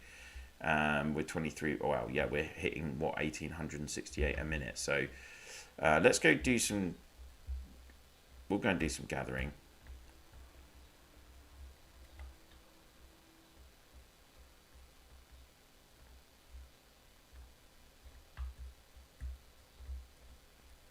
Oh, Wargasm's on. Don't tell her I've killed all her troops. Only joking. Oh, they've got a load of mines over here. Of course, don't forget, guys, there are rewards for the top gatherers and everything else as well. Can I get some T1s going? That'll be quicker, won't it? So don't worry, War. I've already got your 10,000 points. So we're just doing some gathering now. 5 of us have got our 10,000 points now.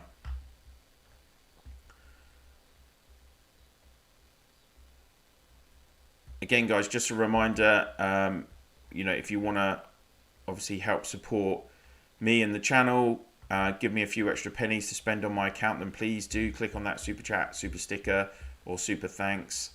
That would be much appreciated.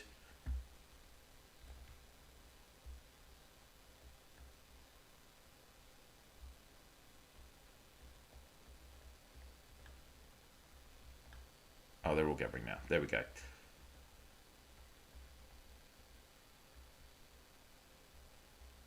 So OTW do have some teleports now if they want to use them, but of course it's difficult.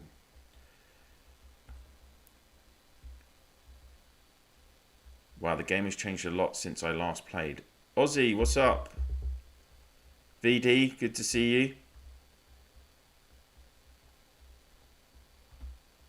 Ozzy, when was the last time you played?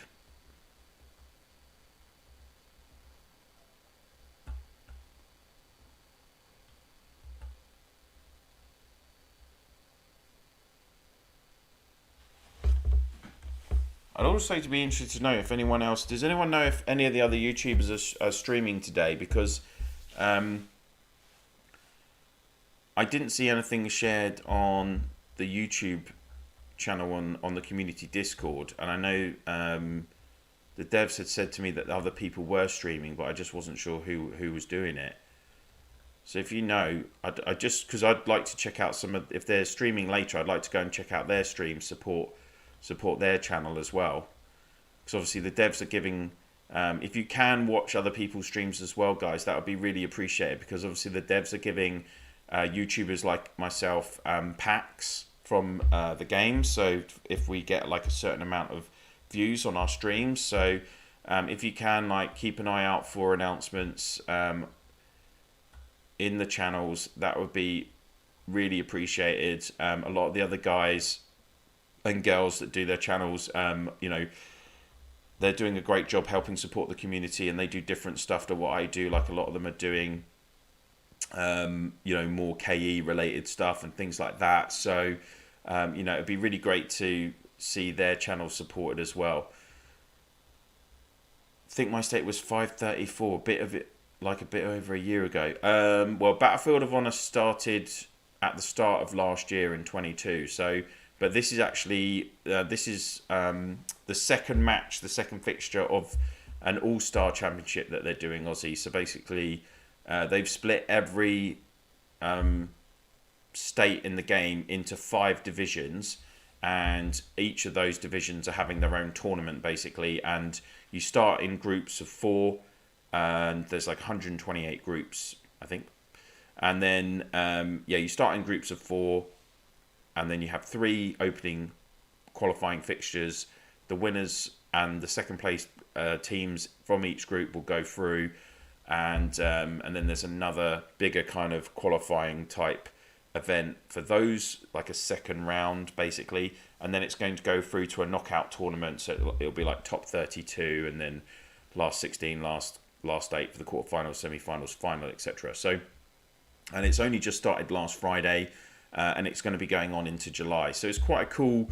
I think it's a really cool initiative the devs have done. They're only doing it. It's going to be an annual tournament as well. So I think Tisbay streaming 2 now. Oh, okay, man. Thank you for letting me know. Wargasm. Thank you. Nice. Is that super sticker? I know you just spent the last few minutes picking out a super sticker to send, right? A different one. Thank you very much for your support. And for lending me your account, of course. I should be paying you really today, because I've been able to obviously use your account.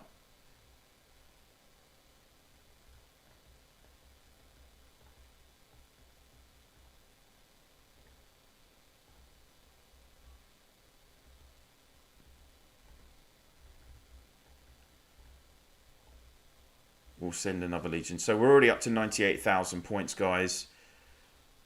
I'm guessing Wargasm is on an early lunch break. Hopefully she's not watching my stream while working. Who knows?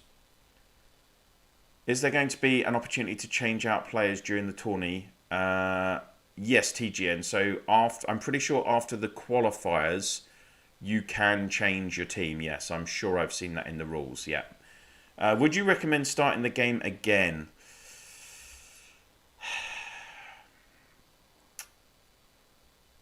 How far did you get before? I mean, you'll see, to be honest with you, Ozzy, it depends. You'll see that there's even more like premium content in the game these days. Like, here, there's so many heroes with hero skins, even early S1. A lot of the S1 heroes, well, they're just called S, are picking up hero skins now. So you're gonna see like a differential in the spenders accounts and the non-spenders accounts even earlier.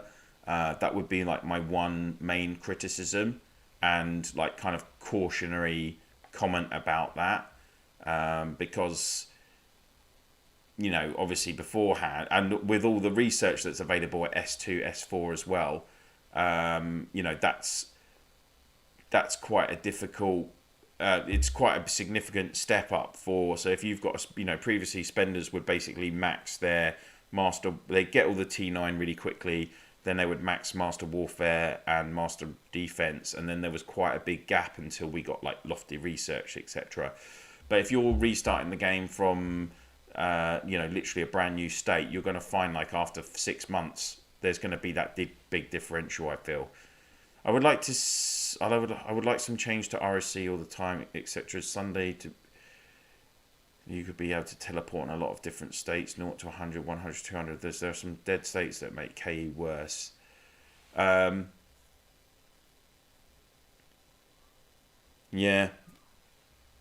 Oh, excluding Sunday. I mean, I really feel like,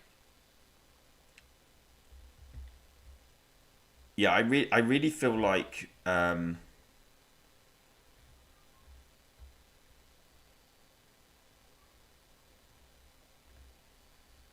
yeah, we're offering the OTW players, they can hit our castles now if they want to get points, even though I wouldn't suggest they hit this castle.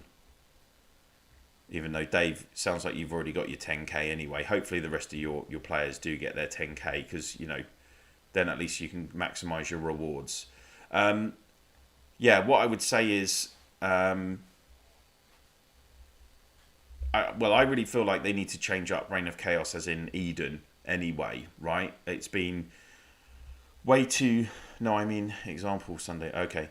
I really feel like even like Clash of Province, well, they've done some changes to Clash of Province at least, right? Where you can go in, for instance, during warm-up week, we now have KE on warm-up week, 8-way KE, which is pretty cool.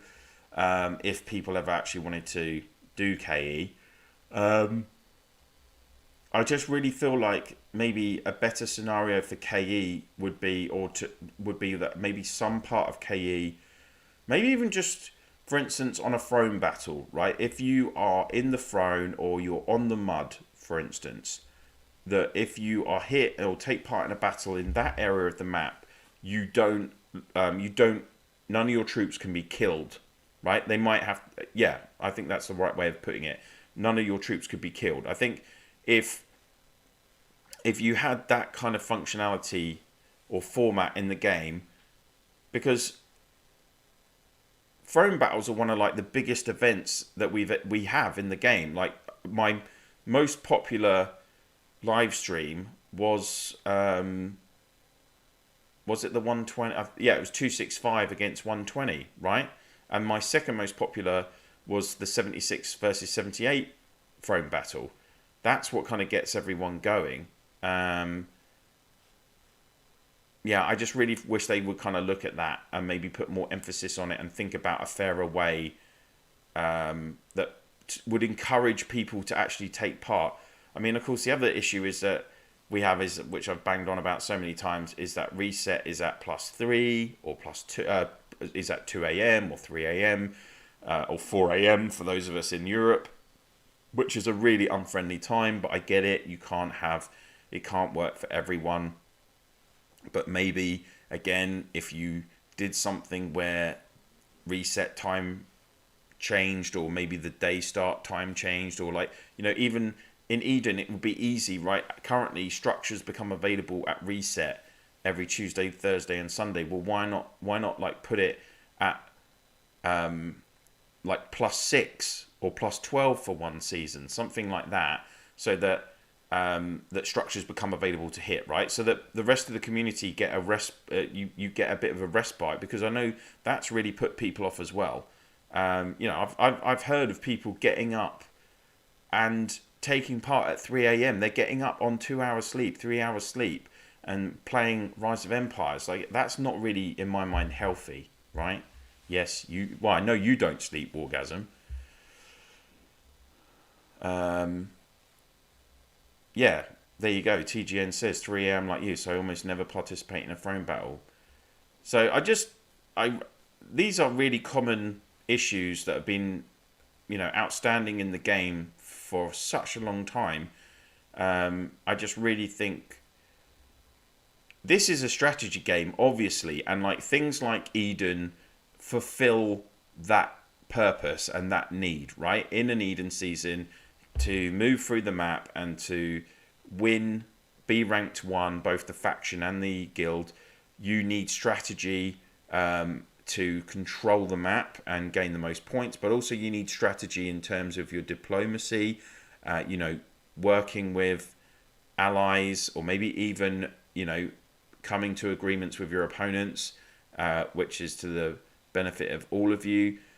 That satisfies that need. But what about, and we have elements of the game, like Heroes Duel, like the Arena, even like Battlefield of Honor, I guess, where to a certain point it's more pure battling, for sure. But I just think in terms of what gets everyone going, the madness of, because we're limited to 40 players on Battlefield of Honor, I just feel like the madness of a throne battle, it can't be replicated. Or like, that I still remember the first like 10 or 15 times that I was doing KE, my heart was pumping, like I was excited, I was nervous, I didn't want to get hit by a massive opponent. I got hit by zoom out and show the map. Sorry, Big V, sorry. Big V, I apologize. Wow, there you go. Crazy. Oh, there's some crystals that we're not gathering from. Maybe I'll go and gather from them. There you go, there's one there. Oh no, it's someone gathering from it. Well, we've got some new ones have spawned anyway. Yeah. That's just my thoughts on those things. I don't know. Oh, someone else is going for it.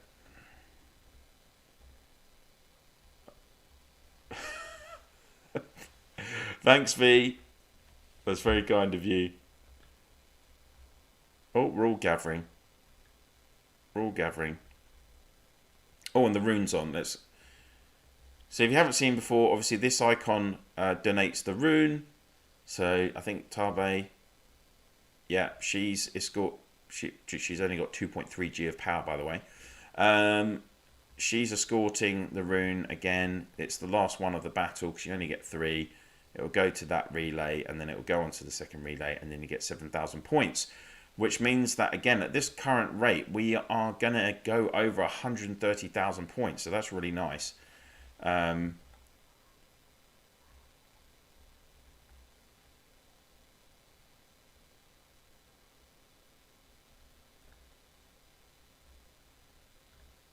And again, like, you know, OTW, they didn't have to be attacking us and giving us all 10,000 points. So you can see that, like, some of the players are mentioning to them to try and make sure they get their 10,000 points.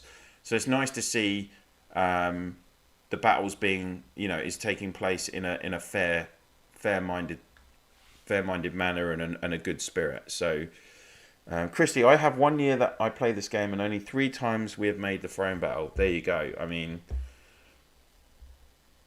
I can't remember the last time I was in a throne battle. I literally cannot remember. Let's go and gather there. Oh, resources remaining 19. I'm not going to that one. Here we go, 200. Someone must have teleported, I guess. That'll do.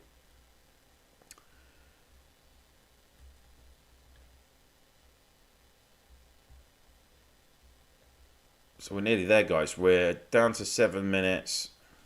I hope... Let's check out OTW. Lewis has got his. Glenn. Or Dave. Don't know whether... So yeah, come on OTW, guys. Only 3 of you got 10,000. Definitely 2 or 3 of you can get Muppy, Lord Thornmeister, Legerant 973, Kimmy. These guys, you should be able to... You've still got time to get your 10,000 points. Go for it. Tabe's on to the last relay.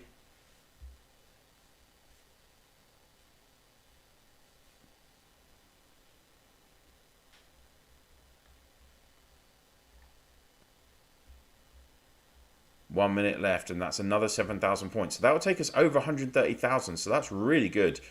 I think the most I've seen was 140,000 points. So if we can get close to that, that'll be awesome. In fact, we are going to get close to that. We're going to go over that. We're going to go over that. We're on 2,376 a minute plus the 7,000 from the rune. There's still 6 minutes left. Wow. I love the diplomacy of Row. On the whole, it's a cool community. Even the rogues keep it fun.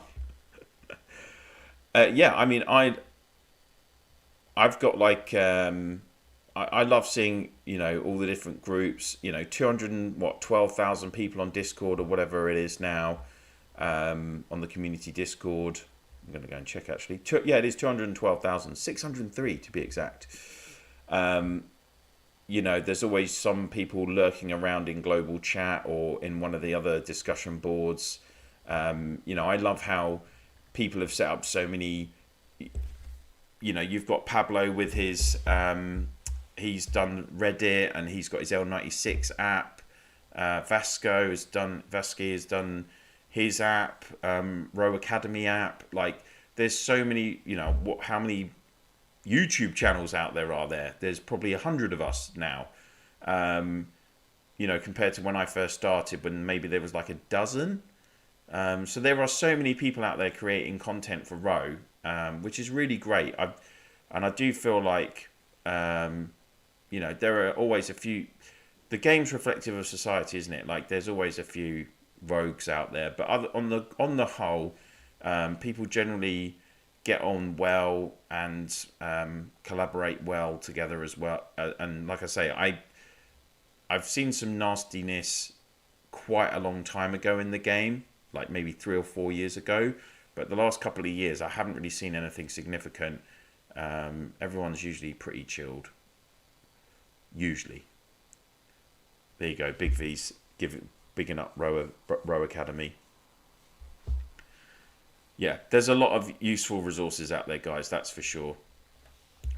We'll go and do some more gathering as we're just doing gather. Can we do some gathering there? Yeah.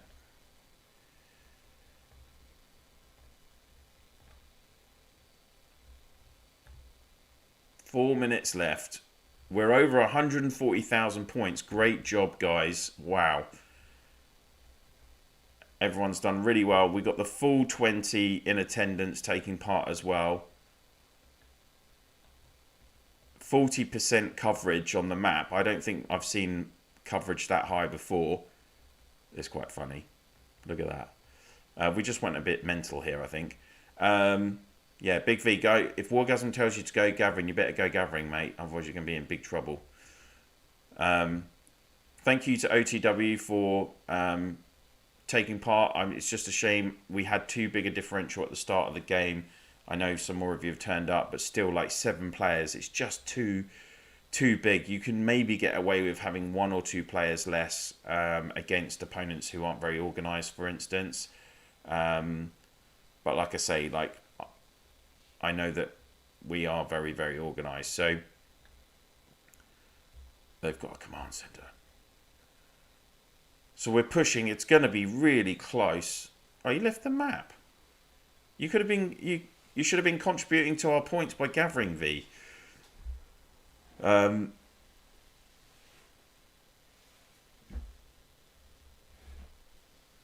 I definitely won't be doing. I'll tell you what I won't be doing. I'm not going to be doing an hour and 20-minute video with all the results from round 2. That was just unbelievable. But after 10k, I don't want to accidentally take points away from those who don't have it. Oh, fair enough. But that's if you go gathering, you won't. That's what Wargasm's saying. Anyway, I don't want to get you in any more trouble than what you already are.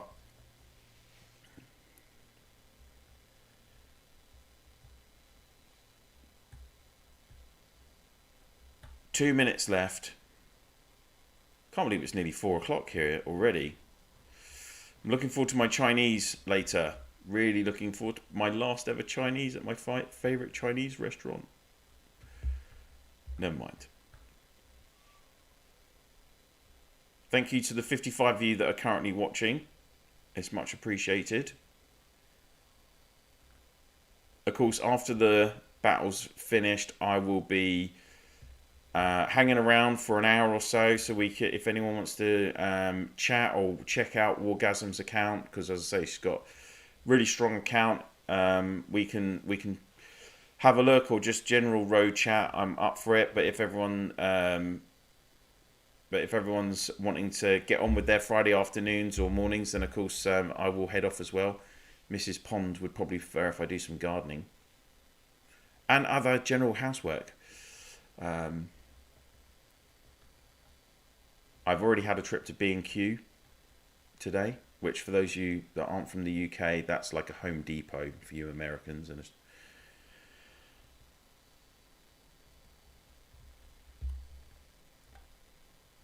right, let's just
There we go.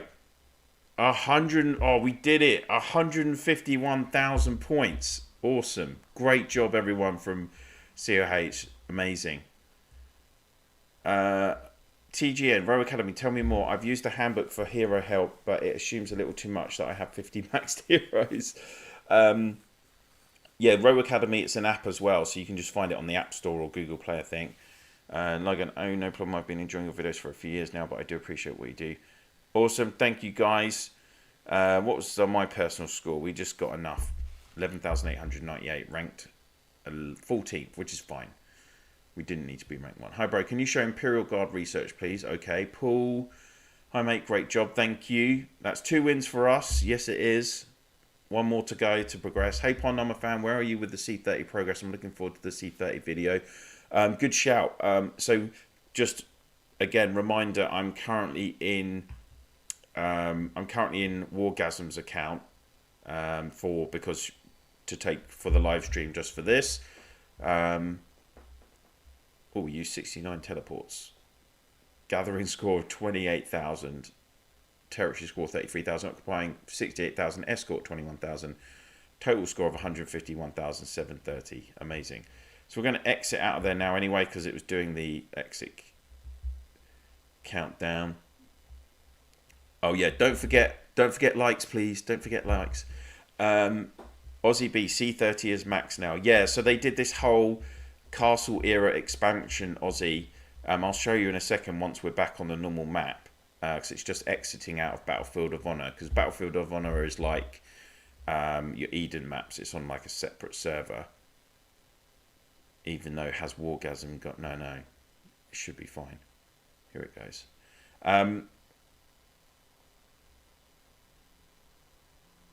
I might have to exit and restart, annoyingly.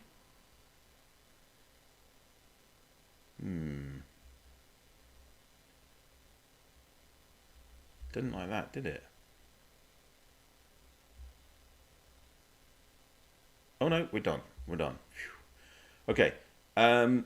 Yeah, so C30 is the max now, but they brought out a new consumable, Aussie, called Orichalcum, which was required to to upgrade your buildings between C26 to C30.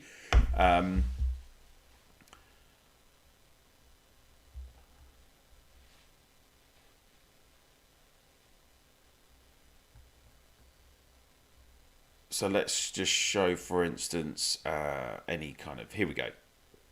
So even if you want to upgrade your Dragonite Workshop, you need Orichalcum now. And that's obtained through various things. Very smooth. Looking forward to maybe meeting you in future rounds. Let's hope so, Scruff. Let's hope so. So yeah, there's various ways that you can get Orichalcum in the game. There's new Marauders out and Giants to attack. That will give you Orichalcum. There's this new sailing Grand Voyage kind of mini event in the game where you do it once a day.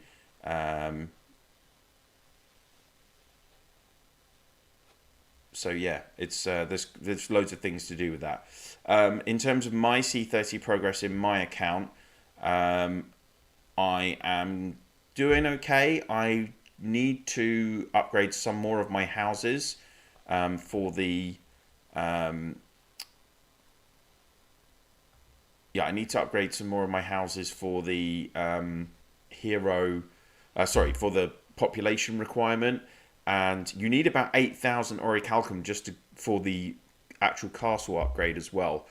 Now,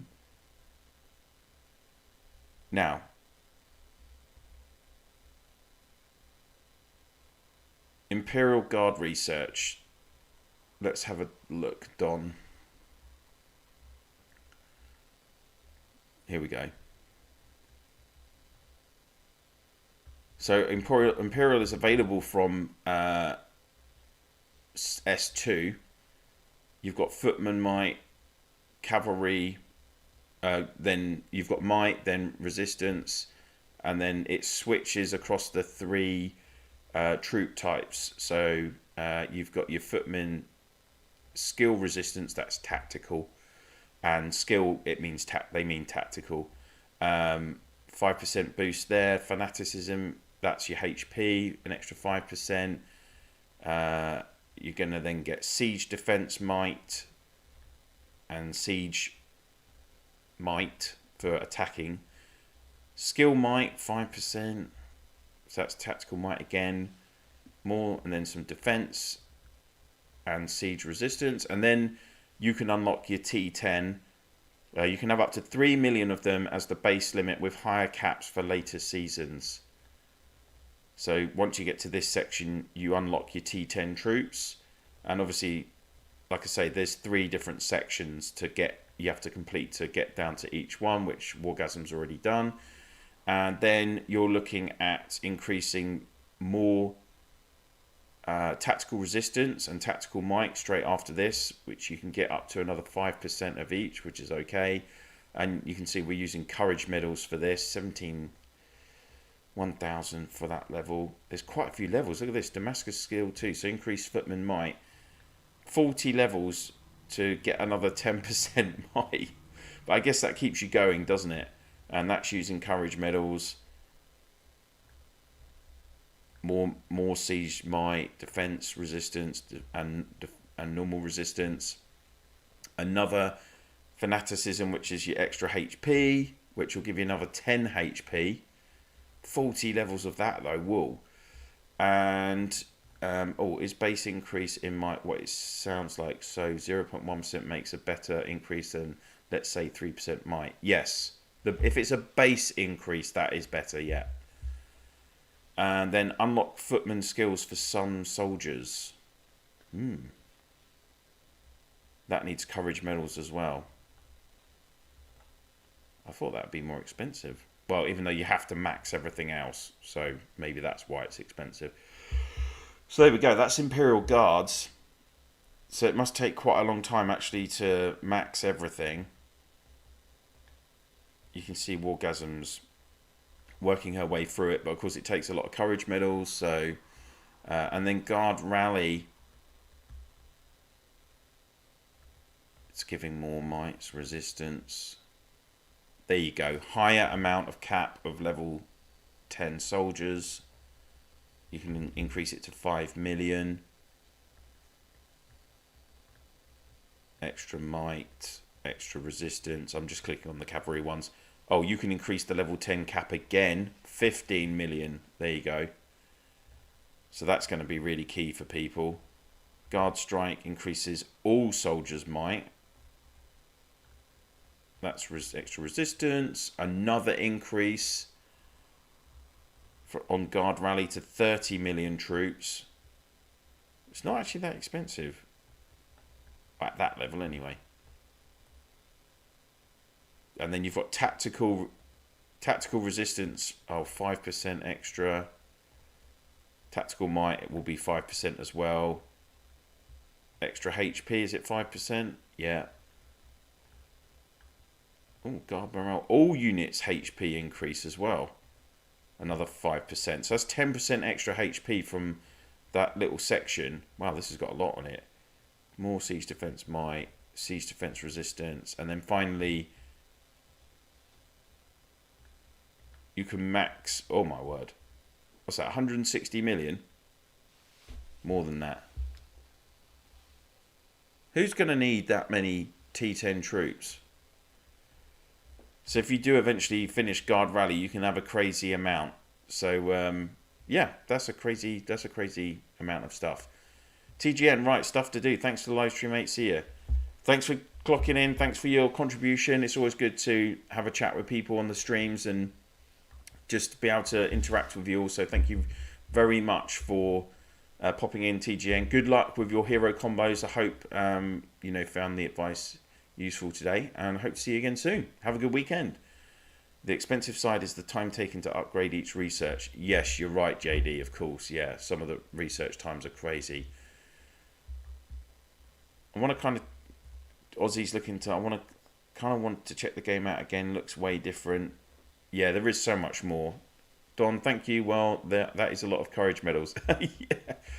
Yeah, courage medals and speed ups, definitely. Yeah, for sure.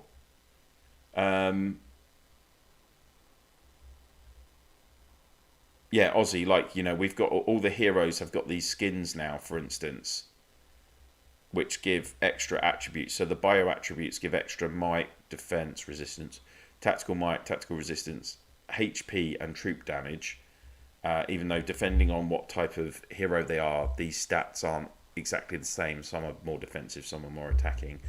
And then there's this thing called the inheriting skill, which basically upgrades one of the 8 hero skills, existing hero skills. So, like for Avalanche, for instance, Cleave, her second skill, usually it's 60% chance to do 226% damage to multiple targets.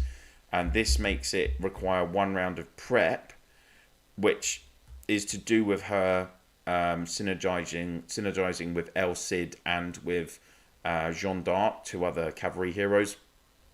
And you can see that it's increased the damage that it does to 443%, which is like quite, well, you can see it's a significant increase, nearly double.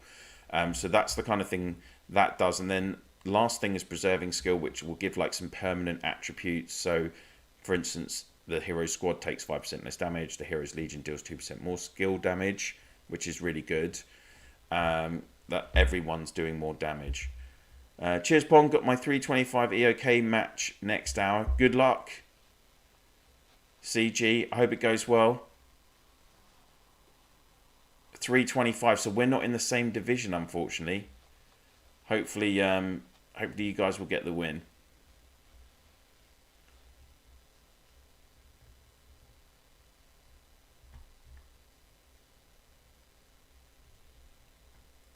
Yeah, Aussie. There's loads of, to be honest, there's loads of stuff that's new in the game now. Like we've got Imperium Arena, so you can. There's a building on in your state called Arena, and you can send legions there to test them. So you can attack 10 legions a day that are stationed there by other players, and then anyone can, if they've got try attempts left as well, they can attack you. So that's pretty cool. So what do you think, guys? Is Jean worth maxing? I can spend, but I am just not sure. It's a good combo. Like, she does boost Avalanche a lot. Like this Jean El Cid Avalanche combo is pretty strong. Oh yeah, now she's got a blooming hero skin as well. That came out recently, didn't it? I can't remember. Oh yeah, it's not a top level skin though, so it will use. It's not top level skin. No, so it will just use normal bio seals. And the good thing with this is that previously, obviously, Confessions of War only works on 2 random enemy squads. Two random squads of yours. Now it works on all 3. So 1 round of prep, 65% chance to make 3 of your squads enter the revive status with 50% chance to restore some troops when taking damage. Recovery rate 101%, lasting 2 rounds. So that's all pretty good. That could be really consistent for the whole battle. And then, of course, you're getting an extra minus 5% skill damage. And the Hero's Legion restores 2% more troop power if you open the preserving. So you get a bit more healing as well. That's a pretty good... That skin's pretty good. And then if we look at her skills...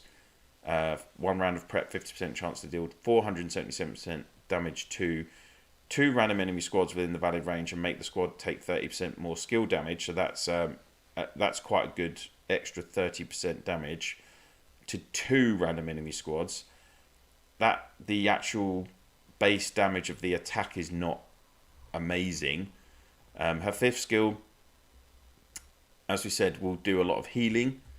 And then her 8th skill, in battle your cavalry squads will have a 60% chance to skip 1 round of prep when casting prep skills. So that's why she synergizes really well with Avalanche's skin. So I would say, like, if you've got Avalanche's skin and that inheriting skill unlocked, then Jean is more worth getting.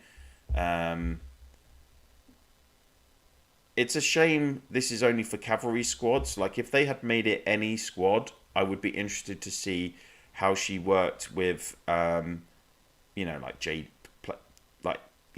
heroes like Jade Eagle, for instance. If we look at El Cid, 80% chance to deal 50% damage. Yeah. One round of perk, 45% chance to do more damage. 2 random enemy squads running range increase the skill damage against the target. So he also increases it. And then, yeah, 70% chance each round for 2 random squads of yours to have 15% more chance to cast skills that need prep. And then do some damage mitigation. So 15% extra, right? So that doesn't need prep. This needs prep. So this makes it 60% chance. El Cid does. And then with Jean, that's now 65% chance. That's 80% chance to do all that healing. So that's a lot of healing potential, guaranteed healing potentially for the whole Legion. If you've got her skin as well. And then obviously like we were saying, if Avalanche is unlocked, this is 75% chance then to do Blade of Rage. So it really like increases the chance, and 55% for Hack and Slash, which is like, you know, does a load of damage. So, and has suppression added on it as well. So yeah, if you've got Avalanche's skin, I would say Jean is worth going for. If you don't, she's not like absolutely necessary. No, I wouldn't say so. While we're on stream, actually, one thing that I did want to do is have a look at these SX16 heroes quickly. I think that's worth doing.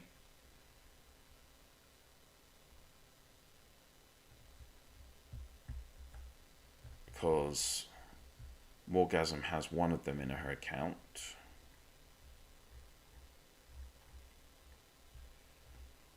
Here we go. So Frederick, season exclusive. That's because these new heroes require 34 copies, which I already covered. So he's a ranged archer. Usual amount on skill 1. Eagle of Fire, combat skill, range 5, of course. In the first 2 rounds, 70% chance to deal 365% burning damage. Nastia says hi and thank you. Oh, thanks, Gus. I just haven't looked at my groups yet. She's very welcome. Well, thanks to her for letting me. Thanks to you guys. You guys are the bosses. Thanks for letting me stream the whole battle like this. Because you know, I know if people can see how we play, for instance, then that might put us at a disadvantage. But obviously, I haven't gone into too many specifics. In the first 2 rounds, 70% chance to deal 365% burning damage to 2 random enemy squads within the valid range and disarm the targets for 2 rounds. So it's 730% damage. It's not huge. Disarm the targets. Now, that's useful against your like Sundiata combos, your Raisin combos. Hey Neil, good to see you. You know, your Immortal Beast Queen combos, even though this is an SX16 hero, no one's going to be running Beast Queen. Bit of a funny one. Let's keep going. What's this skill doing? Max, it's going to give you 70% chance to deal 100% plus the hero level burning damage to 2 random enemy squads within the valid range when the target's troop power is lower than 50%. The damage will be increased by 50% additionally. Well, okay, we've seen that before. But these are archers. Like, you might get killed before that does it. What's this doing? Archer combat speed 0. Can't be right. There's something wrong with that. And then, oh, what was that type of skill? Is it combat? It's combat skill again. So this hero is susceptible to status combos. In battles, for every 5 combat skills cast by your archer's squad, Frederick will deal 246% burning damage to 1 random enemy squad within the valid range. If the target happens to be burning, 360% burning damage will be dealt to all enemy squads. For every 5 combat skills cast by your archer's squad. Not your legion, just your squad. And his first skill is only working in the first 2 rounds. I don't think this is a very good hero at all. I can't see how he's that good at all. Like a ranged hero that doesn't attack, one of his skills doesn't work after the 2nd round. Would he work with, like, Sakura, for instance? But then you can always already use Esselfred. This is that's a really funny one. Let's go and looks like Lorman Warhammer Frederick is very good. Really?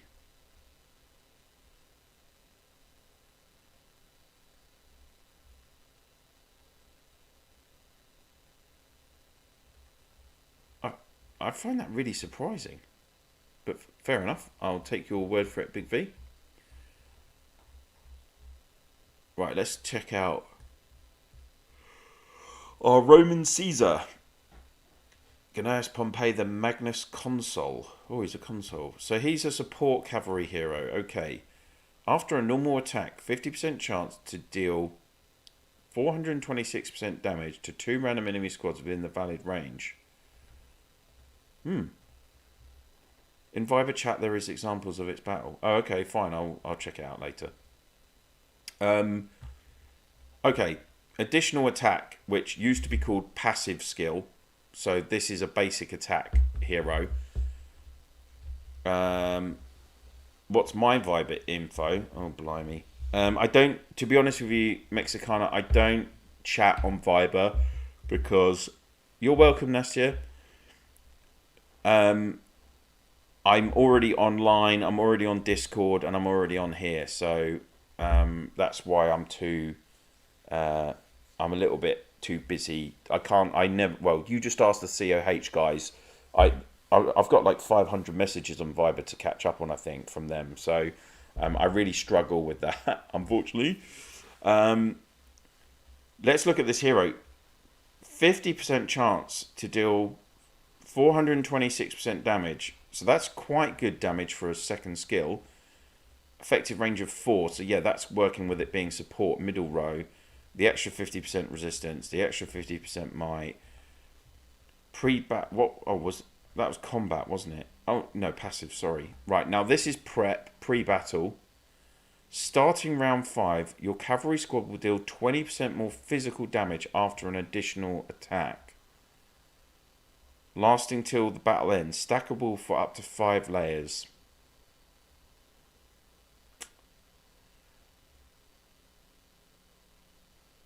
So if you do an additional attack from skill 2 each round, when this is only 50% chance anyway, you'd almost have to pair this guy with... It doesn't make sense. Like, if you paired him with Warden, where you're guaranteeing an extra attack, an extra basic attack, so that you've got more chance to do this additional attack, then this is not going to do more damage than, say... I'm waiting for you to finish to watch the recording. Oh, sorry. I will finish. Do you know what? I'll finish in 6 minutes, okay? I'll finish at 4:30 our time. 2.5 hours stream, that's enough. I'm just working out these SX16 heroes. So you're stacking 5 times. So first you get 20% extra damage, physical damage. Then you're getting 40%, which is, by the way, your basic attacks. Then you're getting 60, 80, 100% on the last, which would only be applicable on the last round. He does do extra damage. It's almost like a back row hero, but he's been put as support. Extra might. Let's see what his 8th skill does. When all your squads lose over 25% of the total troop power in a round. Oh yeah, he's cavalry as well. Sorry, he's cavalry. When all of your squads lose over 25% of the total troop power in a round, they'll gain a shield in the next round, reducing the next 2 times of damage that they take by 70. Whoa. And restore some troop power for the front row squad, 308%. When all of your squads lose over 25% of their total troop power in a round. Okay. The thing is with this, though, is that all of your squads have to lose over 25% of total troop power in a round. How often is that actually going to happen, War? I know you're saying that this hero is good, but how often would all of your squads lose 25% of their total troop power in a round? That's minus 25,000-ish. All 3. I'm not sure that happens that regularly. And it might be more likely to happen on rounds 2, 4, 6, and 8 when you've got dragon attacks as well, right?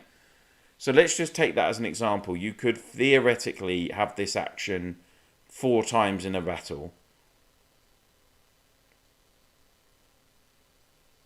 But one of those times is round 8, and they'll gain a shield in the next round, which isn't happening. So really, this is probably going to happen 3 times in a battle. And then the next 2 times of damage. So bearing in mind you take lots and lots of damage. You can take lots and lots of damage in a single round. It's only mitigating the damage by 70% on the first 2 times you take damage. And usually, obviously, your basic attacks go first. So if you're up against, if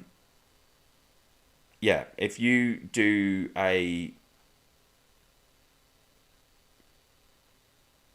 what am I trying to say? If that 70% damage mitigation is against a basic attack, then you're not actually going to save that much troops. And then the restoring some troop power for the front row squad, 308%. That is a big recovery rate. I'm not going to lie. That is one of the best for a single row, I guess. Right? So that's undeniable. That is good. But I just wonder, and this is a combat skill, so it can be suppressed, silenced, etc. So I'm not sure. This hero sucks because I don't have it yet. Very good. What about Hunk on there? What do you mean? It would be great if Pond made a video at plus 22. Ugh. I'm not going to double live stream, Nastya. I will be around for the plus 20 battle in my account, but I'm going out for a meal with friends tonight, and I won't have time to like prep anything. So just the one live stream today, I'm afraid. Even though when I live streamed last time, that was pretty cool. I did like that as well. It was pretty close, our battle at plus 20. Yeah, I'm not really a fan of those 2S16 heroes, I have to say. Particularly Frederick. I mean, archers are just so weak. Like, Hunk with that hero.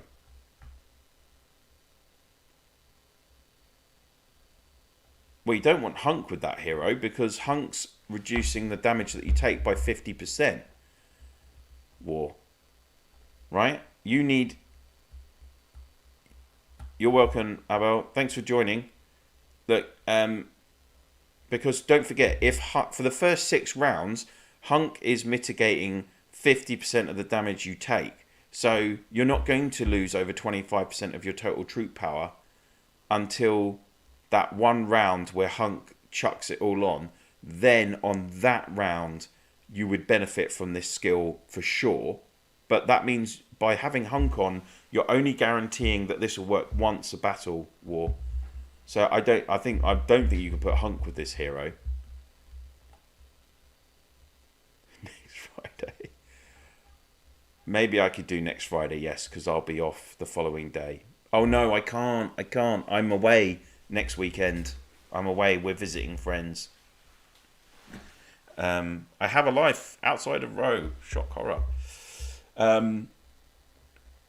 Yeah, I stick with my first. I don't think either of those heroes are great, and the skills aren't that original. Yeah, it's pretty disappointing. And then you're making.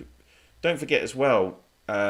Most players, because they need so many copies, particularly like for the 8th skill, that's not even going to be maxed, is it? Like, what's the lowest rate on that skill?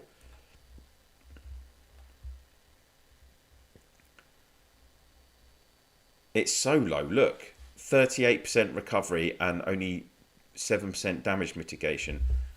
Pompey might be pretended as a counter to those legions that do too much damage in the first rounds. Oh yeah, I agree with that, Latin. Yeah, for sure. I mean, that's where I think, and then he's going to finish them off if they're still there, like this extra damage, right?